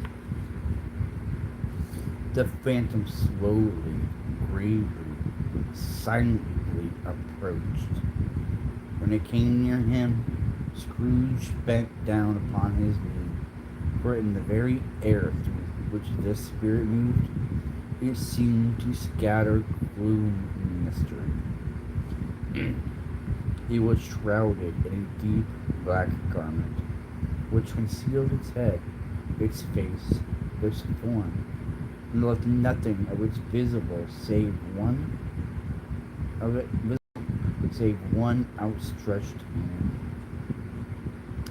But for this, it would have been very difficult to detach its figure from that night and separate it from the darkness by which it was surrounded. He felt that it was tall and stately when it came beside him, and that its mysterious presence filled him with a solemn dread. He knew no more, for his spirit neither spoke nor moved. I am in the presence of the ghost of Christmas yet to come, said Scrooge. The spirit answered not, but pointed downward with its hand. You are about to show me shadows of things that have not happened, but what happened in the time before us? Scrooge pursued. Just so, spirit. The spirit answered not, bowing. The upper portion of the garment was contracted for an instant in its folds, as if the spirit had inclined its head. That was the only answer he received. Although well used to ghostly company by the time, Scrooge feared the silent shape so much that his legs trembled beneath him, and he found that he could hardly stand when he prepared to follow it. The spirit paused a moment, as observing his condition and giving him time to recover. But Scrooge was all the worse for this. It thrilled him with a vague, uncertain horror to know that behind the dusky shroud there were ghostly eyes infinitely fixed upon him, while he, though he stretched his own to the utmost, could see nothing but a spectral hand and one great heap of black. Ghost of the future, he exclaimed, I fear you more than any of the spectre I have seen, but as I know your promise is to do me good, as I hope to live to be another man from what I was, I am prepared to bear you company, and do it with a thankful heart. Would you not speak to me?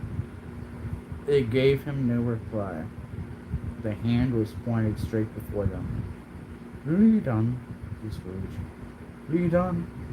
The night is waning fast, and it is precious to me, I know. Lead on, spirit. The phantom moved away as it had come toward him. Scrooge followed in the shadow of its dress, which bore him up, he thought, and carried him along. They scarcely seemed to enter the city, for the city rather seemed to spring about them and encompass them on of its own act.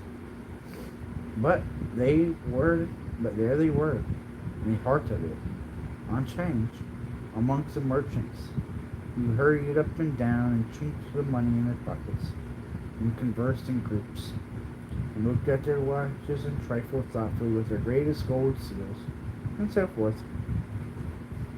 As Scrooge had seen them often. The spirit stopped beside one little knot of businessmen.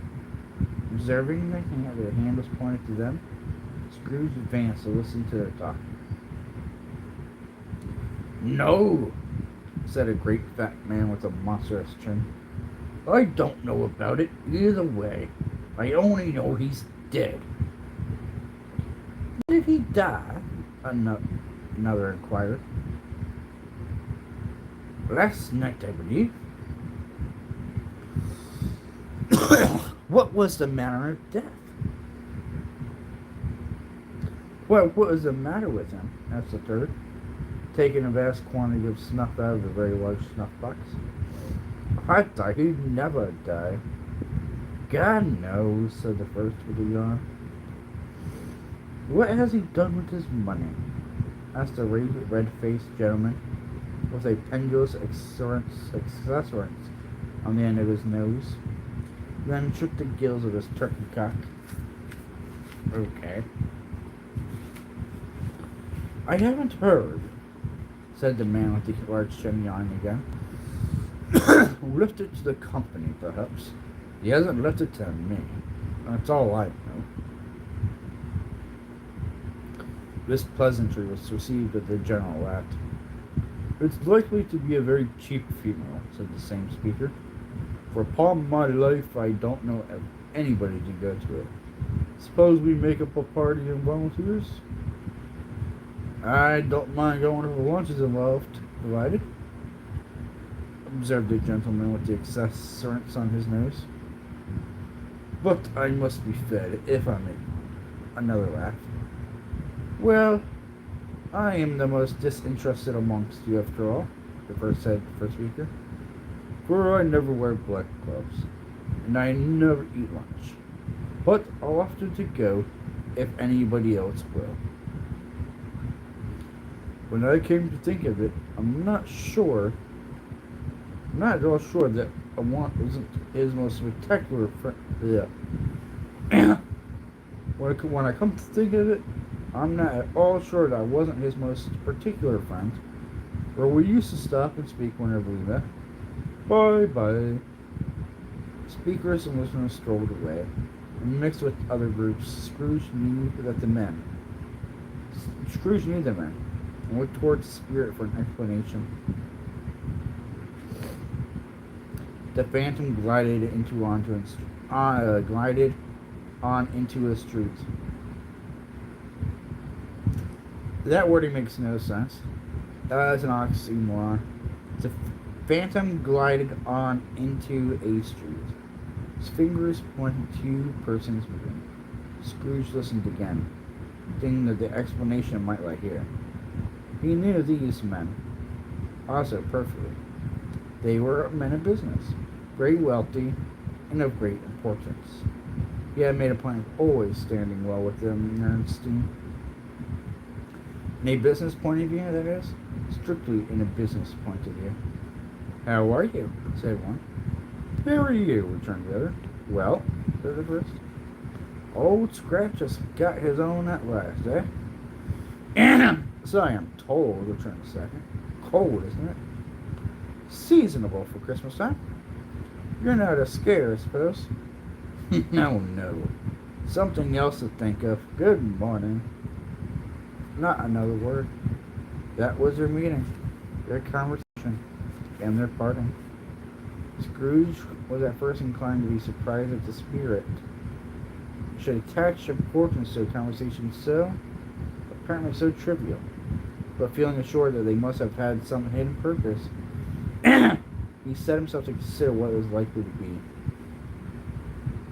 They could scarcely be supposed to be any bearing on the death of Jacob's partner, for that was past, and this ghost's providence was future. Nor could he think of anyone immediately connected with himself, to whom he could apply it with them. But nothing doubting that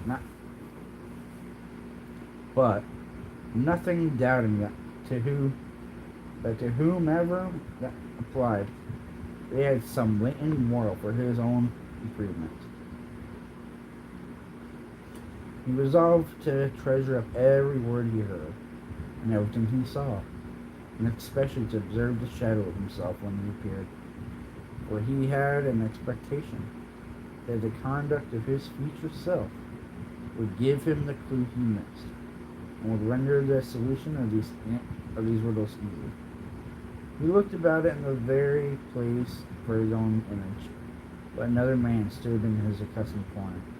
Another clock pointed to his time the usual day on the day of being there. He saw no likeness of himself among the multitudes that poured in through the porch.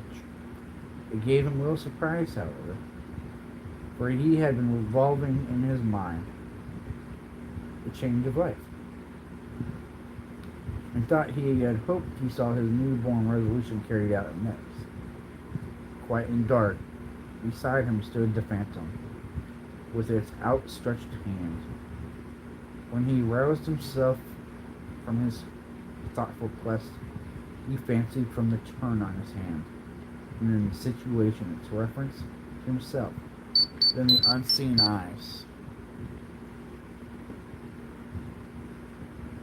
Then the unseen eyes were looking at him keenly. It made him shudder and feel very cold. They left the busy scene and went to an obscure part of town where Scrooge had never penetrated before. Although he recognized the situation and its bad repute. The ways are foul and narrow. The shop and house were wretched. People half naked, drunken, slipshod, ugly, alleys and archways like so many cesspools. Disgorged their offensive smell and dirt and life upon the straggling streets, and the whole quarter reeked of crimes, filth, and misery. Far in this den of infamous resort, there was a low-browed, beetling shop, full of penthouse roof, where iron, old rags, bottles, bones, and greasy offal were brought. Upon the floor within were piled up heaps of rusty keys, nails, chains, hinges, files, scales, weights, and refused irons of all kinds.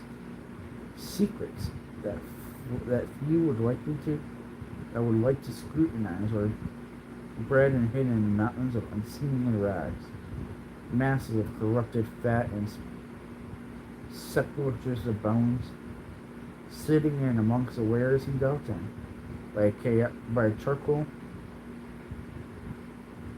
and secrets that few would like to scrutinize were bred and hidden in mountains of unseemly rags, masses of corrupted fat, and sepulchres of bones, sitting in among the wares he dealt in, by a charcoal stove made of old bricks, was a gray-haired rascal, nearly 70 years of age, who had screened himself from the cold air without by a frowsy curtain of miscellaneous tatters, hung upon the line, and smoking his pipe all the luxury of a calm retirement. Scrooge and the Phantom came into the presence of this man, just as a woman with a heavy bundle slunk into the shop. But she had scarcely entered when another woman, similarly laden, came, and she too was closely followed by a man in a faded black, who was no less startled by the sight of them than they had been upon the recognition of each other. After a short period of blank astonishment, in which he knew the old man with his pipe had joined them, they all three burst into a laugh. "Let the chairwoman alone be the first," cried she, who had entered the first. "Let the laundress alone be the second, and let the undertaker's man alone be the third. Look here, old Joe, here's a chance. If we hadn't all three met here without meaning it." "You couldn't have met in a better place," said old Joe, removing his pipe from his mouth. "Come into the parlor. You were made free of it long ago, you know, and the other two ain't strangers. Stop till I shut the door off the shop. That was shrieks. There isn't such a rusty bit of metal in this place as its own hinges, I believe, and I'm sure there's no such old bones here as mine. We're all suitable to our calling. We're all matched. We're well matched. Come into the parlor, come into the parlor. The parlor was a space behind the screen of rags. The old man raked the fire, the old stair rod, and, having trimmed his smoky lamp, for it was night, was the stem of his pipe, but in his mouth again. Put it in his mouth again, sorry.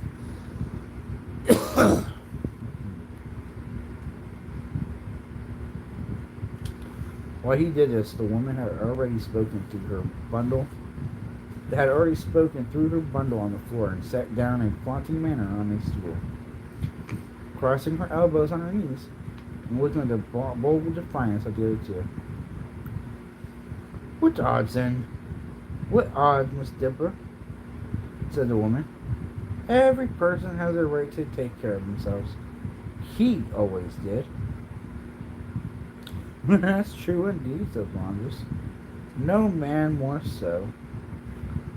Why then, don't stand staring in as if you was afraid, woman. Who's the wiser? We're not going to pick holes in each other's coats, I suppose. No, indeed, Miss Dipper, said the man together. We should hope not. Very well, then, cried the woman. That's enough. Who's the worse for the loss of a few things like these? Not a dead man, I suppose. No, indeed, Miss Dipper, laughing. If he wanted to keep him after he was dead, wicked old screw, pursued the woman. Why wasn't he natural in his lifetime? If he had been, he'd have had somebody look after him when he was struck with death, instead of lying gasping out his last there, alone by himself. It was the truest word that he was ever spoke. It's a judgment on him. I wish it was a little heavier one, replied the woman. And it should have been. You may depend upon it. If I could have laid my hands on anything else. Open that bundle, would you? Let me know the value of it. Speak out plain. I'm not afraid to be the first, nor afraid for them to see it. We knew pretty well that we were helping ourselves before we met here, I believe. It's no sin. Open the bundle, Joe. But the gallantry of her friends, would not allow this. And the man in faded black, mounting the breech first, produced his plunder. It was not extensive. A seal or two, a pencil case, a pair of sleeve buttons, and a brooch of no great value. Well,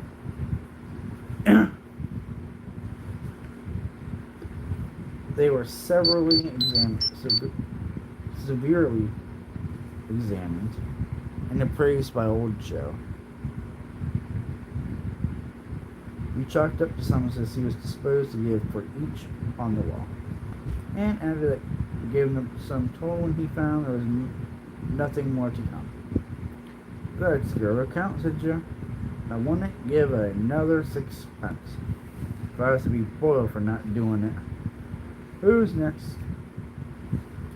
Miss Dover was next. Sheets and towels, a little wearing apparel, 2 old-fashioned silver teaspoons, a pair of sugar tongs, and a few boots. Her account was stated on the wall in the same manner. I always give too much to ladies. It's a weakness of mine. And that's the way I ruin myself, said old Joe. And that's your account? If you asked me for another penny and made it an open question, I already repent of being so liberal. Knock off a half-crown. And now undo my bundle, said Joe, to the first woman. Joe went down on his knees for the greater convenience of opening it, and having unfastened a great many knots, jogged out a large and heavy roll with some dark stuff. What do you call this, said Joe? Bed curtains? Ah, returned the woman. laughing, leaning towards someone across the arms. Bed curtains. You don't mean to say you took him down when you all with him lying there, said Joe. Yes, I do, replied the woman. Why not? You were born to make your fortune, said Joe. Then you'll certainly do it. I certainly shan't hold my hand, and while I can't get anything in it by reaching it out, for the sake of such a man as he was, I promise you, Joe, returned the woman coldly, don't drop that oil upon the blankets now. His blankets? Asked Joe. Whose else's do you think? Replied the woman. He isn't likely to take cold without them, I dare say. I hope he didn't die of catching it, of anything catching it, said old Joe, stopping his work and looking up. Don't you be afraid of that, returned the woman. I ain't so fond of his company that I'd loiter about for such things, if he did. You may look through that shirt until your door eyes ache, but you won't find a hole in it, not a thread there place. And it's the best he had, and a fine one too. They'd have wasted it if it hadn't been for me. What do you call wasting of it? Asked old Joe. Putting it on him to be buried in, to be sure, replied the woman with a laugh. Somebody was fool enough to do it, but I took it off again. A calico ain't good enough for such a purpose. It isn't good enough for anything. It's quite as becoming to the body. He can't look uglier than he did in that one. Scrooge listened to this dialogue in horror, as they sat grouped about to spoil in the scanty light afforded by the old man's lamp. He viewed them with a detestation and disgust, which could hardly have been greater, though they had been obscene demons, marketing the corpse itself.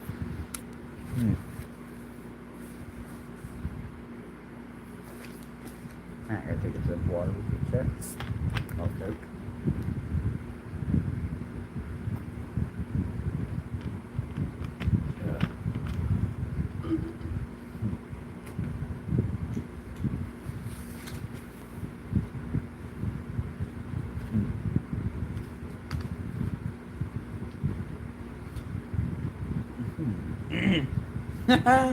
Laughed the same woman when old Joe, producing an old flannel bag with money in it, told out their several games upon the ground.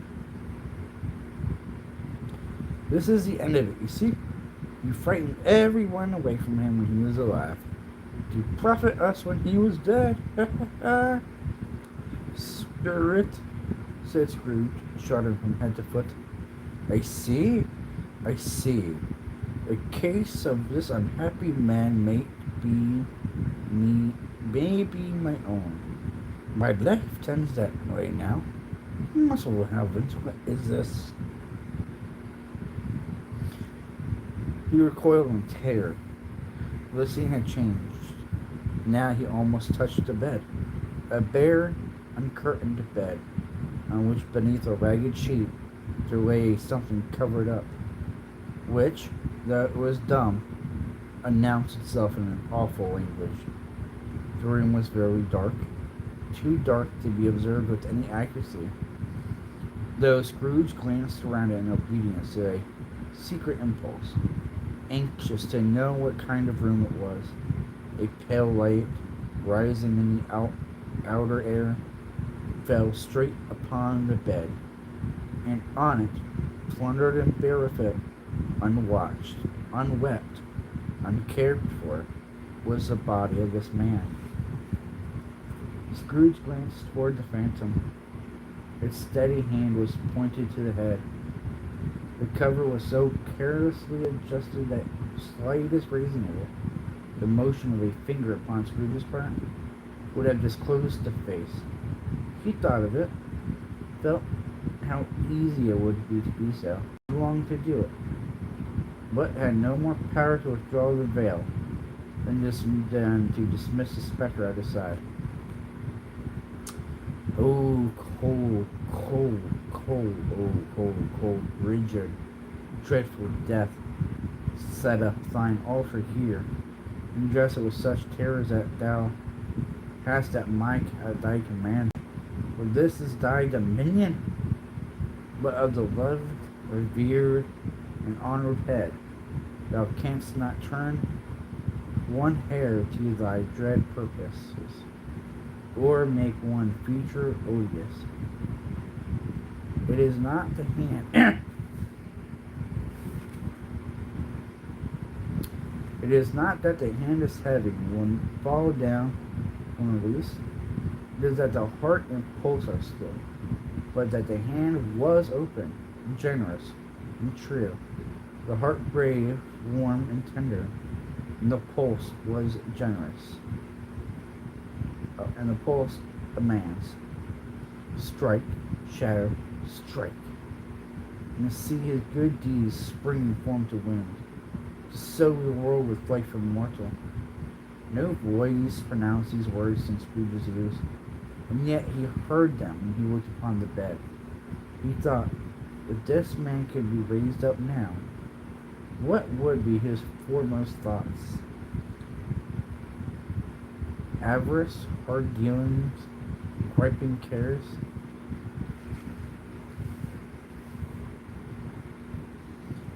They have brought him to a rich end, truly. He lay in the dark, empty house, with not a man, a woman, or a child. To say he was kind to me, and this was it. And fond for the memory of that one kind word that will be kind to him. A cat was tearing at the door. There was a sound of gnawing rats beneath the hearthstone. What they wanted in this room was death, and they were so restless and disturbed, Scrooge did not dare to think. Spirit, he said, this is a fearful place, and leaving it. In leaving it, I shall leave it, Celestine. I shall not leave it, Celestine, trust me. Let us go. Still, the ghost pointed with an unmoved finger to their head. I understand you, Scrooge said, and I would do it, if I could. But I have the power not to but I have not the power, Spirit. I have not the power. Again, he seemed to look upon him. If there is any person in town who feels emotion caused by this man's death, said Scrooge,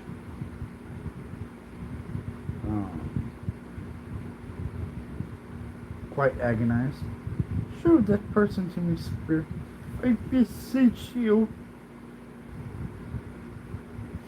The phantom spread his dark robe before him for a moment, like a wing, and, withdrawing it, revealed a room by daylight, where a mother and her children were. She was expecting someone, and with anxious eagerness, where she walked up and down the room, started at every sound, looked out the window, and glanced at the clock, but in vain. To work with her needle, you could hardly bear the voice of children in the play. At length, the long-expected knock was heard. She hurried to the door and met her husband, a man whose face was careworn and depressed, though he was young. There was a remarkable expression in it now, a kind of serious delight, of which he felt ashamed, and which he struggled to repress. He sat down. He sat down to the dinner that he had been hoarding for him by the fire, and she asked him faintly what news, which was not until after a long silence. He appeared embarrassed in how to answer. Is it good? She said. Or bad? Tell me. Bad? He answered. Aren't we quite ruined? No. There was hope yet, Caroline. If he relents, she said, amazed. There is. Nothing is past hope. If such a miracle has happened, he is past relenting, said her husband. He is dead. She was a mild and patient creature for Facebook truth, but she was thankful in her soul to hear it. And she said so, with clasped hands. She prayed forgiveness the next moment, was sorry, but the first was the emotion of her heart. What the half-drunken woman whom I told you of last night, said to me, when I tried to see him and obtain a week's delay, and what I thought was a mere excuse to avoid me, turns out to have been quite true. He was not only very ill, but dying.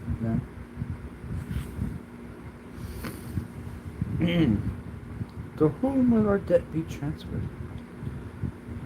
I don't know, but for that time we shall be ready with the money.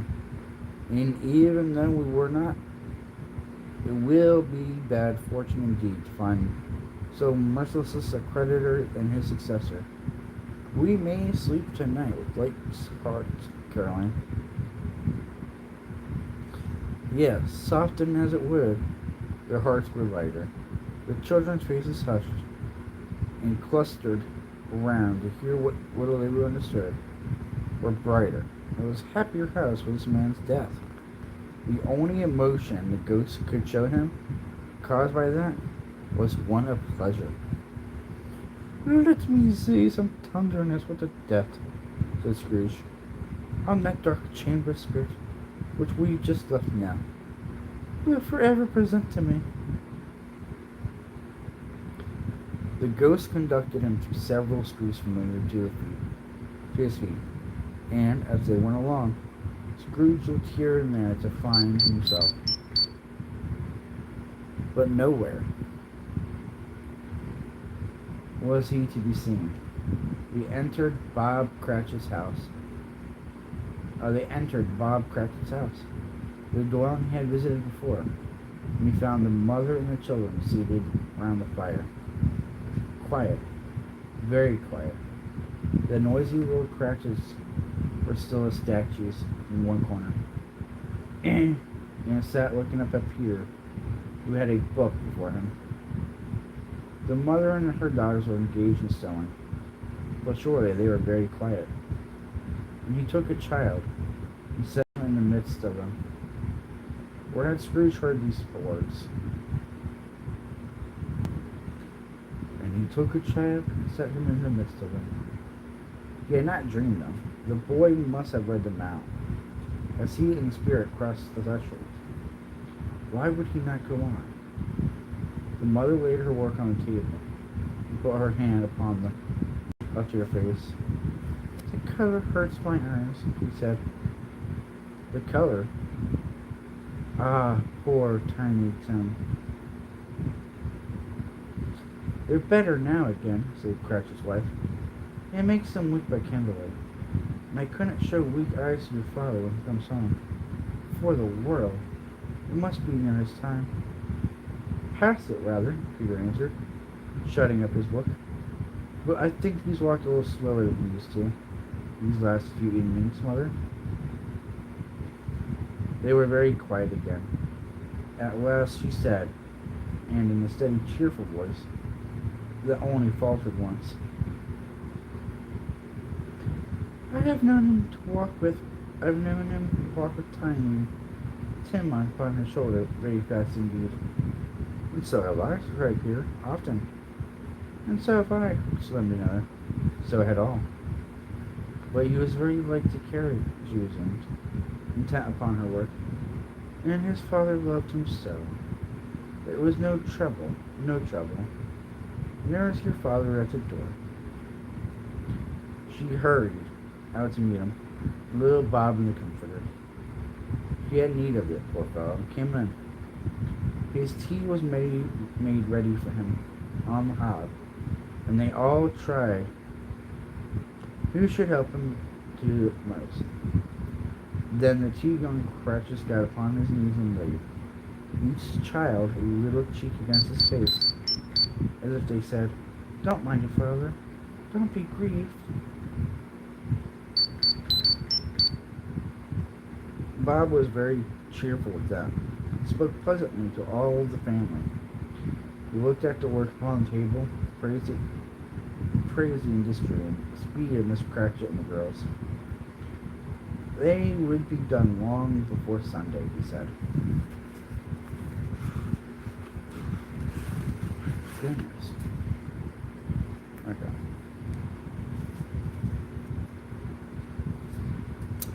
Sunday? You went day to day then, Robert, said his wife. Yes, my dear, returned Bob. I wish you could have gone. It would have done you good to see how green a place it is. But you'll see it often. I promised him that I would walk there on a Sunday. My little child, cried Bob. My little child. He broke down all at once. He couldn't help it. If he could have helped it, he and his child would have been farther apart, perhaps, than they were. He left the room and went up the stair in his room above, which lighted cheerfully and hung with Christmas. There was a chair set close beside the child, and there were signs of someone having been there lately. Poor Bob sat down in it, and when he had thought a little and composed himself, he kissed the little face. He was reconciled to what had happened. He went down again quite happy. They threw about the fire and talked, the girls and mothers working still. Bob told them of all the extraordinary kindness of Mr. Scrooge's nephew, whom he had seen but once, and whom, meeting him in the street that day, and seeing that he had looked just a little down, he noticed Bob, inquired what had happened to distress him, on which, said Bob, for he is a pleasant-spoken gentleman you ever heard, I told him. I am heartily sorry for it, Mr. Cratchit, he said. I'm heartily sorry for your good wife, but, by the by, you know he never knew that, I don't know. Knew what, my dear? Why, that you were a good wife, replied Bob. Everybody knows that, said Peter. Very well observed, my boy, cried Bob. I hope they do. Heartily sorry, he said, for your good wife. If I can be of service to you in any way, he said, giving me his card, that's where I live. Pray come to me now. Come to me. Now it wasn't, cried Bob, for the sake of anything he might be able to do for us, so much as it was for his kind way. And this was quite delightful. It really seemed as if he had known our Tiny Tim, and felt with us. I'm sure he's a good soul, said Mrs. Cratchit. You had better be sure of it, my dear, returned Bob. If you saw him spoke to him, if you saw and spoke to him, I shouldn't be at all surprised. Mark what I say. If he got Peter a better situation. Oh, here's that, Peter, said Mrs. Cratchit. And then, cried one of the girls, Peter will be keeping company with someone and settling up for himself. Get along with you, retorted Peter, grinning. That's just as likely as not, Bob said. One of these days, well, there's plenty of time for it, that, my dear. But however and whenever we part from one another, I am sure we shall none of us forget poor Tiny Tim, shall we? On this first parting that there was amongst us? Never, never. And I know, said Bob. My dreams, I know, my dears, that when we recollect how patient and how mild he was, although he was a little child, we shall not quarrel easily among ourselves, and forget poor Tiny Tim's in doing it. No, never, Father, we all cried again. I'm very happy, said little Bob. I am very happy. Miss Cratchit kissed him. His daughters kissed him. The two young Cratchits kissed him. Peter and himself shook hands. Spirit of Tiny Tim, the childish essence was from God. Spectre, said Scrooge. Something informs me that our parting moment is at hand. I know it is. I know it. But I know not how. Tell me. What man that was whom we saw lying dead? The ghost of Christmas yet to come conveyed him. As before, though at a different time, he thought indeed.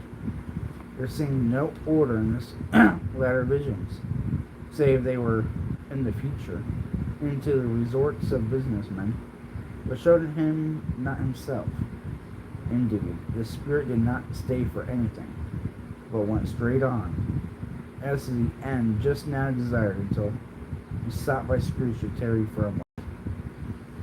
This court, said Scrooge, through which we must hurry now, is where my place of occupation is, and has been for a length of time. I see the house. Let me behold what I shall see in days to come. The spirit stopped. The hand was pointed elsewhere. The house is yonder.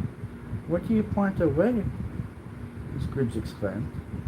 The inexorable finger underwent no change. Scrooge hastened to the window of his office and looked in. It was an office still, but not his. The furniture was not the same, and the figure in the chair was not himself.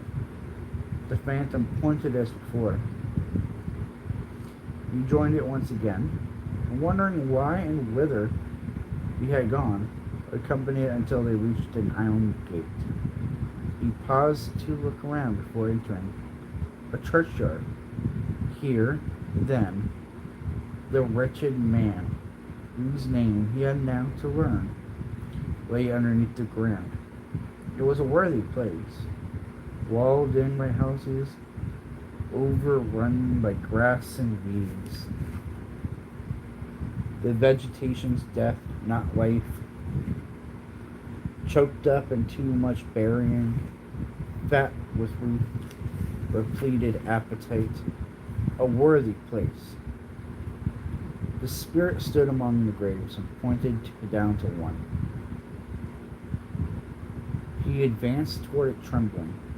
The phantom was exactly as it had been, but he dreaded that he saw new meaning in solemn shape. Before I draw nearer toward that stone to which you point, said Scrooge, answer me one question. Are these the shadows of things that will be, or the shadows of things that may be only? Still, the ghost pointed downward to the grave by which he stood. Men's courses will foreshadow certain ends, to which, if prevened, if persevered in, they must lead. But if we, said Scrooge, but if our courses be departed from, the ends will change. Say this thus without what you are showing me. The spirit was immovable as ever. Scrooge crept towards it, trembling as he went, and, following the finger, read the stone on the neglected grave his own name, Ebenezer Scrooge. Are you the man who lay upon the bed? He cried, upon his knees. The pointed finger from the grave. The finger pointed from the grave to him and back again. Oh no, spirit. Oh no, no. The finger still was there. Spirit, he cried, tight clutching at its robe. Hear me. I am not the man I was. I will not be the man I must have been before this intercourse. Why show me if I am past all hope? For the first time, the hand appeared to shake.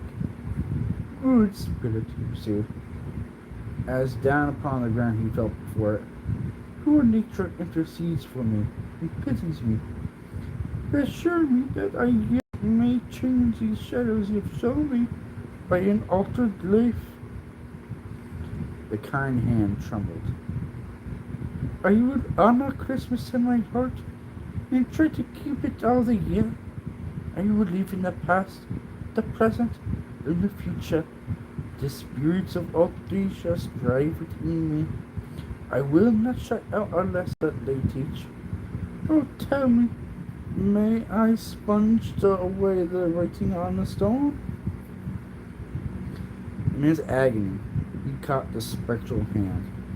It sought to free itself, but he was strong in its entirety, and his integrity and detained it. The spirit, strong yet, repulsed him.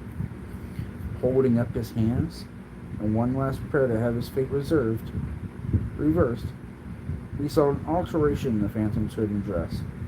It shrunk, it collapsed, and dwindled into a bedpost. Fucking weird, okay. Chapter 5, or Save 5. The end of it. Yeah, we only got like 5 more pages left yet. Yes! And the bedpost was his own.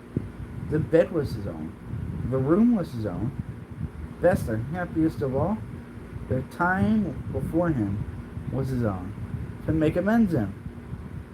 I will leave in the past, the present, and the future, Scrooge repeated as he scrambled out of bed. The spirits of all three shall strive within me. Oh, Jacob Marley, heaven in the Christmas time. Be praised for this. I sit on my knees, old Jacob, on my knees. He was so fluttered, so glum with his good intentions, that his broken voice would scarcely answer to his call. He had been sobbing violently in his conflict with the spirit, and his face was wet with tears. They are not torn down, cried Scrooge, folding one of his bed curtains in his arms. They are not torn down, rings and all. They are here, I am here. The shadows of the things that would have been may be dispelled. They will be here, I know they will. His hands were busy with his garments all the time, turning them inside out, putting them upside down, tearing them, mislaying them, making them parodies to every kind of extravagance.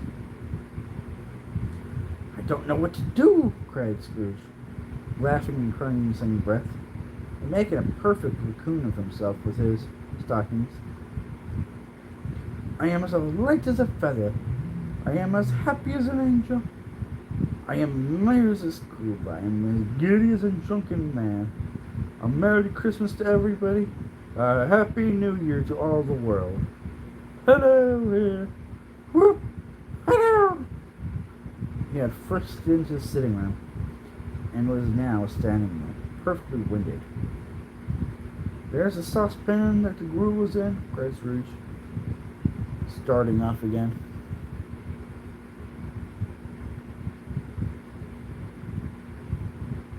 Here's the door by which the ghost of Jacob Marley entered.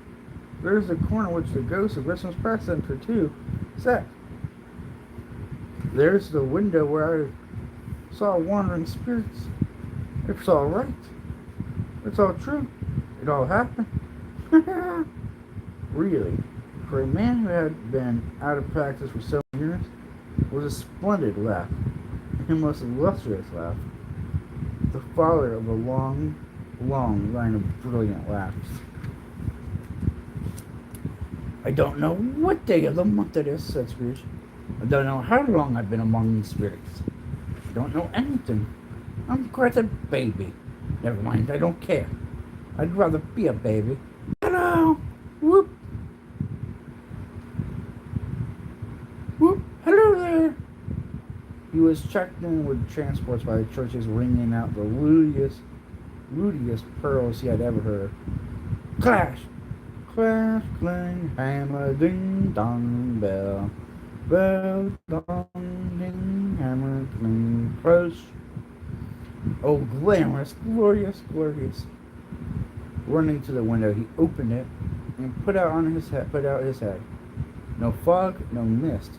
Clear, bright, jovial, stirring, cold, cold, piping for blood to dance to. Golden sunlight, heavenly sky, sweet fresh air, merry bells. Oh, glorious, glorious! What's today? Cried Scrooge, calling downward to a boy in Sunday clothes, who perhaps had loitered in to look about him. Eh? Returned the boy with all of his might wonder. What's today, my fine fellow? Today? Replied the boy. But Christmas Day. It's Christmas Day, said Scrooge to himself. I haven't missed it.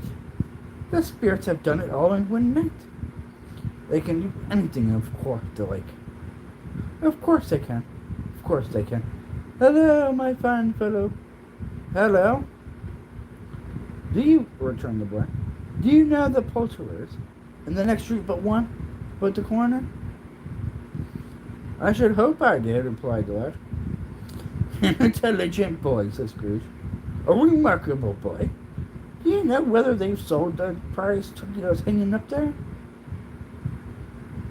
Not the little prize turkey, the big one. What? The one as big as me, returned the boy. What a delightful boy. It's a pleasure to talk to him. Yes, my buck. It's hanging there now, replied the boy. Is it? Said Scrooge. Go and buy it. Walker? Exclaimed the boy. No, I'm in earnest. Go and buy it and tell them bring it here, that I may give them the direction to where to take it. Come back with the man, and I'll give you a shilling. Come back with him in less than 5 minutes, and I'll give you half a crown. The boy was off like a shot. He must have had a steady hand at the trigger, because at a trigger who could have got a shot off half so fast. I'll send it to Bob Cratchit's, whispered Scrooge, rubbing his hands and splitting into with a laugh. He shan't know who sent it. It's twice the size of Tiny Tim. Joe Miller never made such a joke as sending it to Bob's would be. The hand in which he wrote the address was not a steady one, but write it he did, somehow, and went down the stairs to open the street door, ready for the coming of the poulterer's man. As he stood there, waiting upon his rival, the knocker caught his eye. I shall love it as long as I live, cried Scrooge, patting with his hand. I scarcely ever looked at it before. What an honest expression in its face. It's a wonderful knocker. Here's a turkey. Hello. Whoop, here you are. Merry Christmas. It was a turkey. He never could have stood upon his legs, that turkey. He would have snapped them off in a short minute, like sticks of his sealing wax. Why, it's impossible to carry that to the Camden town, he said Scrooge. You must have a cab. The chuckle with which he said this, and the chuckle with which he paid for the turkey, and the chuckle with which he paid for the cab, and the chuckle with which he recompensates the boy, were only to be exceeded by the chuckle when he sat down breathless in his chair again, and chuckled till he cried. Shaving was not an easy task, for his hands continued to shake very much, and shaving requires attention, even when you don't dance while you're at it. But if he had cut the end of his nose off, he would have put a piece of sticky plaster over it, and been quite satisfied. He dressed himself all in his best, and at last got out into the streets. The people were by this time pouring forth, as he had seen them with the ghost of Christmas present, and walked with his hands behind him. Scrooge regarded every one with a delighted smile. He looked so irresistibly pleasant in a word, that three or four good-humored fellows said, "Good morning, sir. A Merry Christmas to you." And Scrooge said often afterwards, Of all the blithe sounds he had ever heard, those were the blithiest in all of his ears.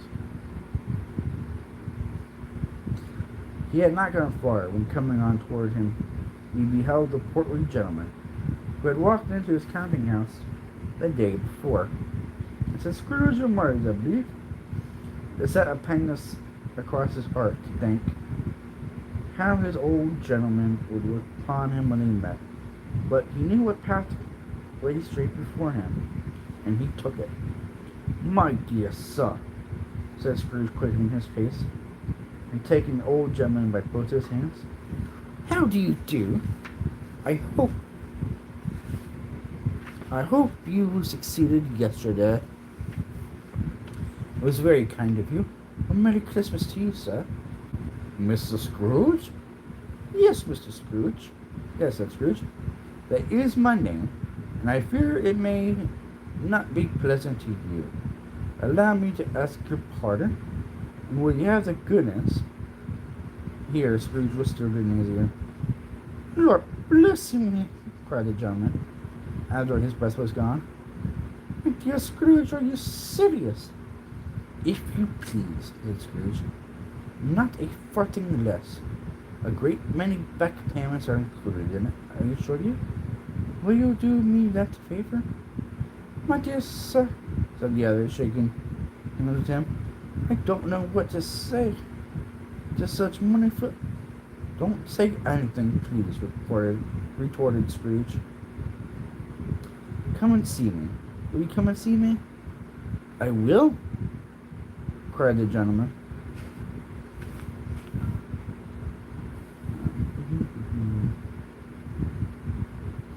And it was clear he meant to do it. "Thank you," said Scrooge. "I am much obliged to you. I thank you 50 times. Bless you." He went to church and walked about the streets.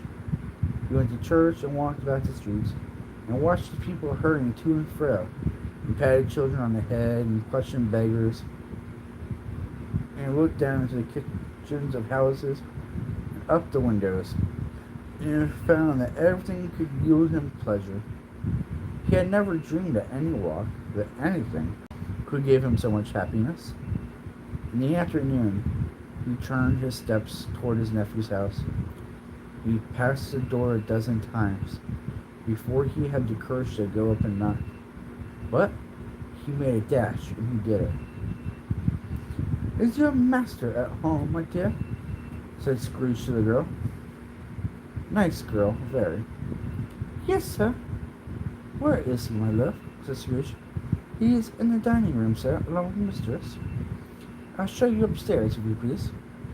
"Thank you, he knows me," said Scrooge, with his hand already in the dining room look. "I'll go in here, my dear." He turned in gently and sidled his face in, round the corner. They were looking at the table, which was spread out in a great tray. Hooray! The young housekeeper always knows on such points, and looked to see that everything was right. "Bread!" said Scrooge. Dear heart alive, how his niece by marriage started. Scrooge had forgotten for the moment about her sitting in the corner with the footstool, or wouldn't she have done it on any account. "Why, bless my soul!" cried Fred. "Who's that?" "It's I, your Uncle Scrooge. I've come to dinner. Will you let me in, Fred?" "Let him in. It is a mercy he didn't let him in. It is a mercy he didn't shake his arm off. He was at home in 5 minutes. Nothing could be heartier. His niece looked just the same. So did Topper when he came. So did the plump sister when she came. So did everyone when they came. Wonderful party, wonderful games, wonderful unanimity, wonderful happiness. But he was early at the office next morning. Oh, he was early there. If he could only be there first, and catch Bob Cratchit coming late, that was the thing he had his set heart upon. And he did it. Yes, he did it. The clock struck 9. No Bob. A quarter past. No Bob. He was full 18 minutes and a half behind his time. Scrooge sat with his door wide open, that he might see him come into the tank. His hat was off before he opened the door. His comforter, too. He was on a stool in a jiffy, driving away with his pen, as he was trying to overtake 9 o'clock.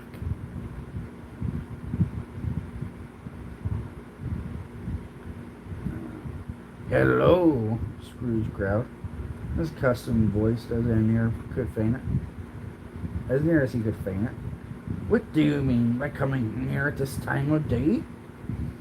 I'm very sorry, sir, Bob said. I am behind my time. You are? Repeated Scrooge. Yes, I think you are. Step this way, if you please. It's only once a year, sir, pleaded Bob, appearing from the tank. It shall not be repeated. I was making rather merry yesterday, sir. Now I'll tell you what, my friend, said Scrooge. I am not going to stand this sort of thing any longer. And therefore, he continued, leaping from his stool and giving Bob such a kick in the waistcoat that he staggered back into the tank again. And therefore, I am about to raise your salary. Bob trembled and got a little nearer to his ward. He had a momentary idea of knocking Scrooge down a bit, holding him and calling it to the people in the court for help in his straight waistcoat. A Merry Christmas, Bob, said Scrooge, with an earnestness that could not be mistaken, as he clapped back on his back. A merrier Christmas, Bob, my good fellow, than I have given you for many a year. I'll give you your salary and endeavor you to assist your struggling family. And we will discuss your affairs this very afternoon over a Christmas bowl of a smoking bishop, Bob. Make up the fires and buy another coal scuttle before you do. Another. Aye, Bob Cratchit, before you do another. Before you dot another Bob. Aye, Bob Cratchit. Scrooge was better than his word. He did it all, and infinitely more. And to Tiny Tim, who did not die, he was a second father. He became as good a friend, as good as master, and as good a man this good old city knew. Or other people, good old city and town, borough, and the good old world. Some people laughed to see the alteration in him, but he let them laugh, and little heeded them, for he was wise enough to know that nothing ever happened on this globe for good at which some people did not have their fill of laughter. In the outset, and knowing at least such would these be blind anyways, he thought it quite as well that they could wrinkle up their eyes in endurance as save the malady in less attractive forms. His own heart laughed, and that was quite enough for him. He had no further intercourse with spirits, but lived upon a total abstinence principle. Okay. Even afterwards.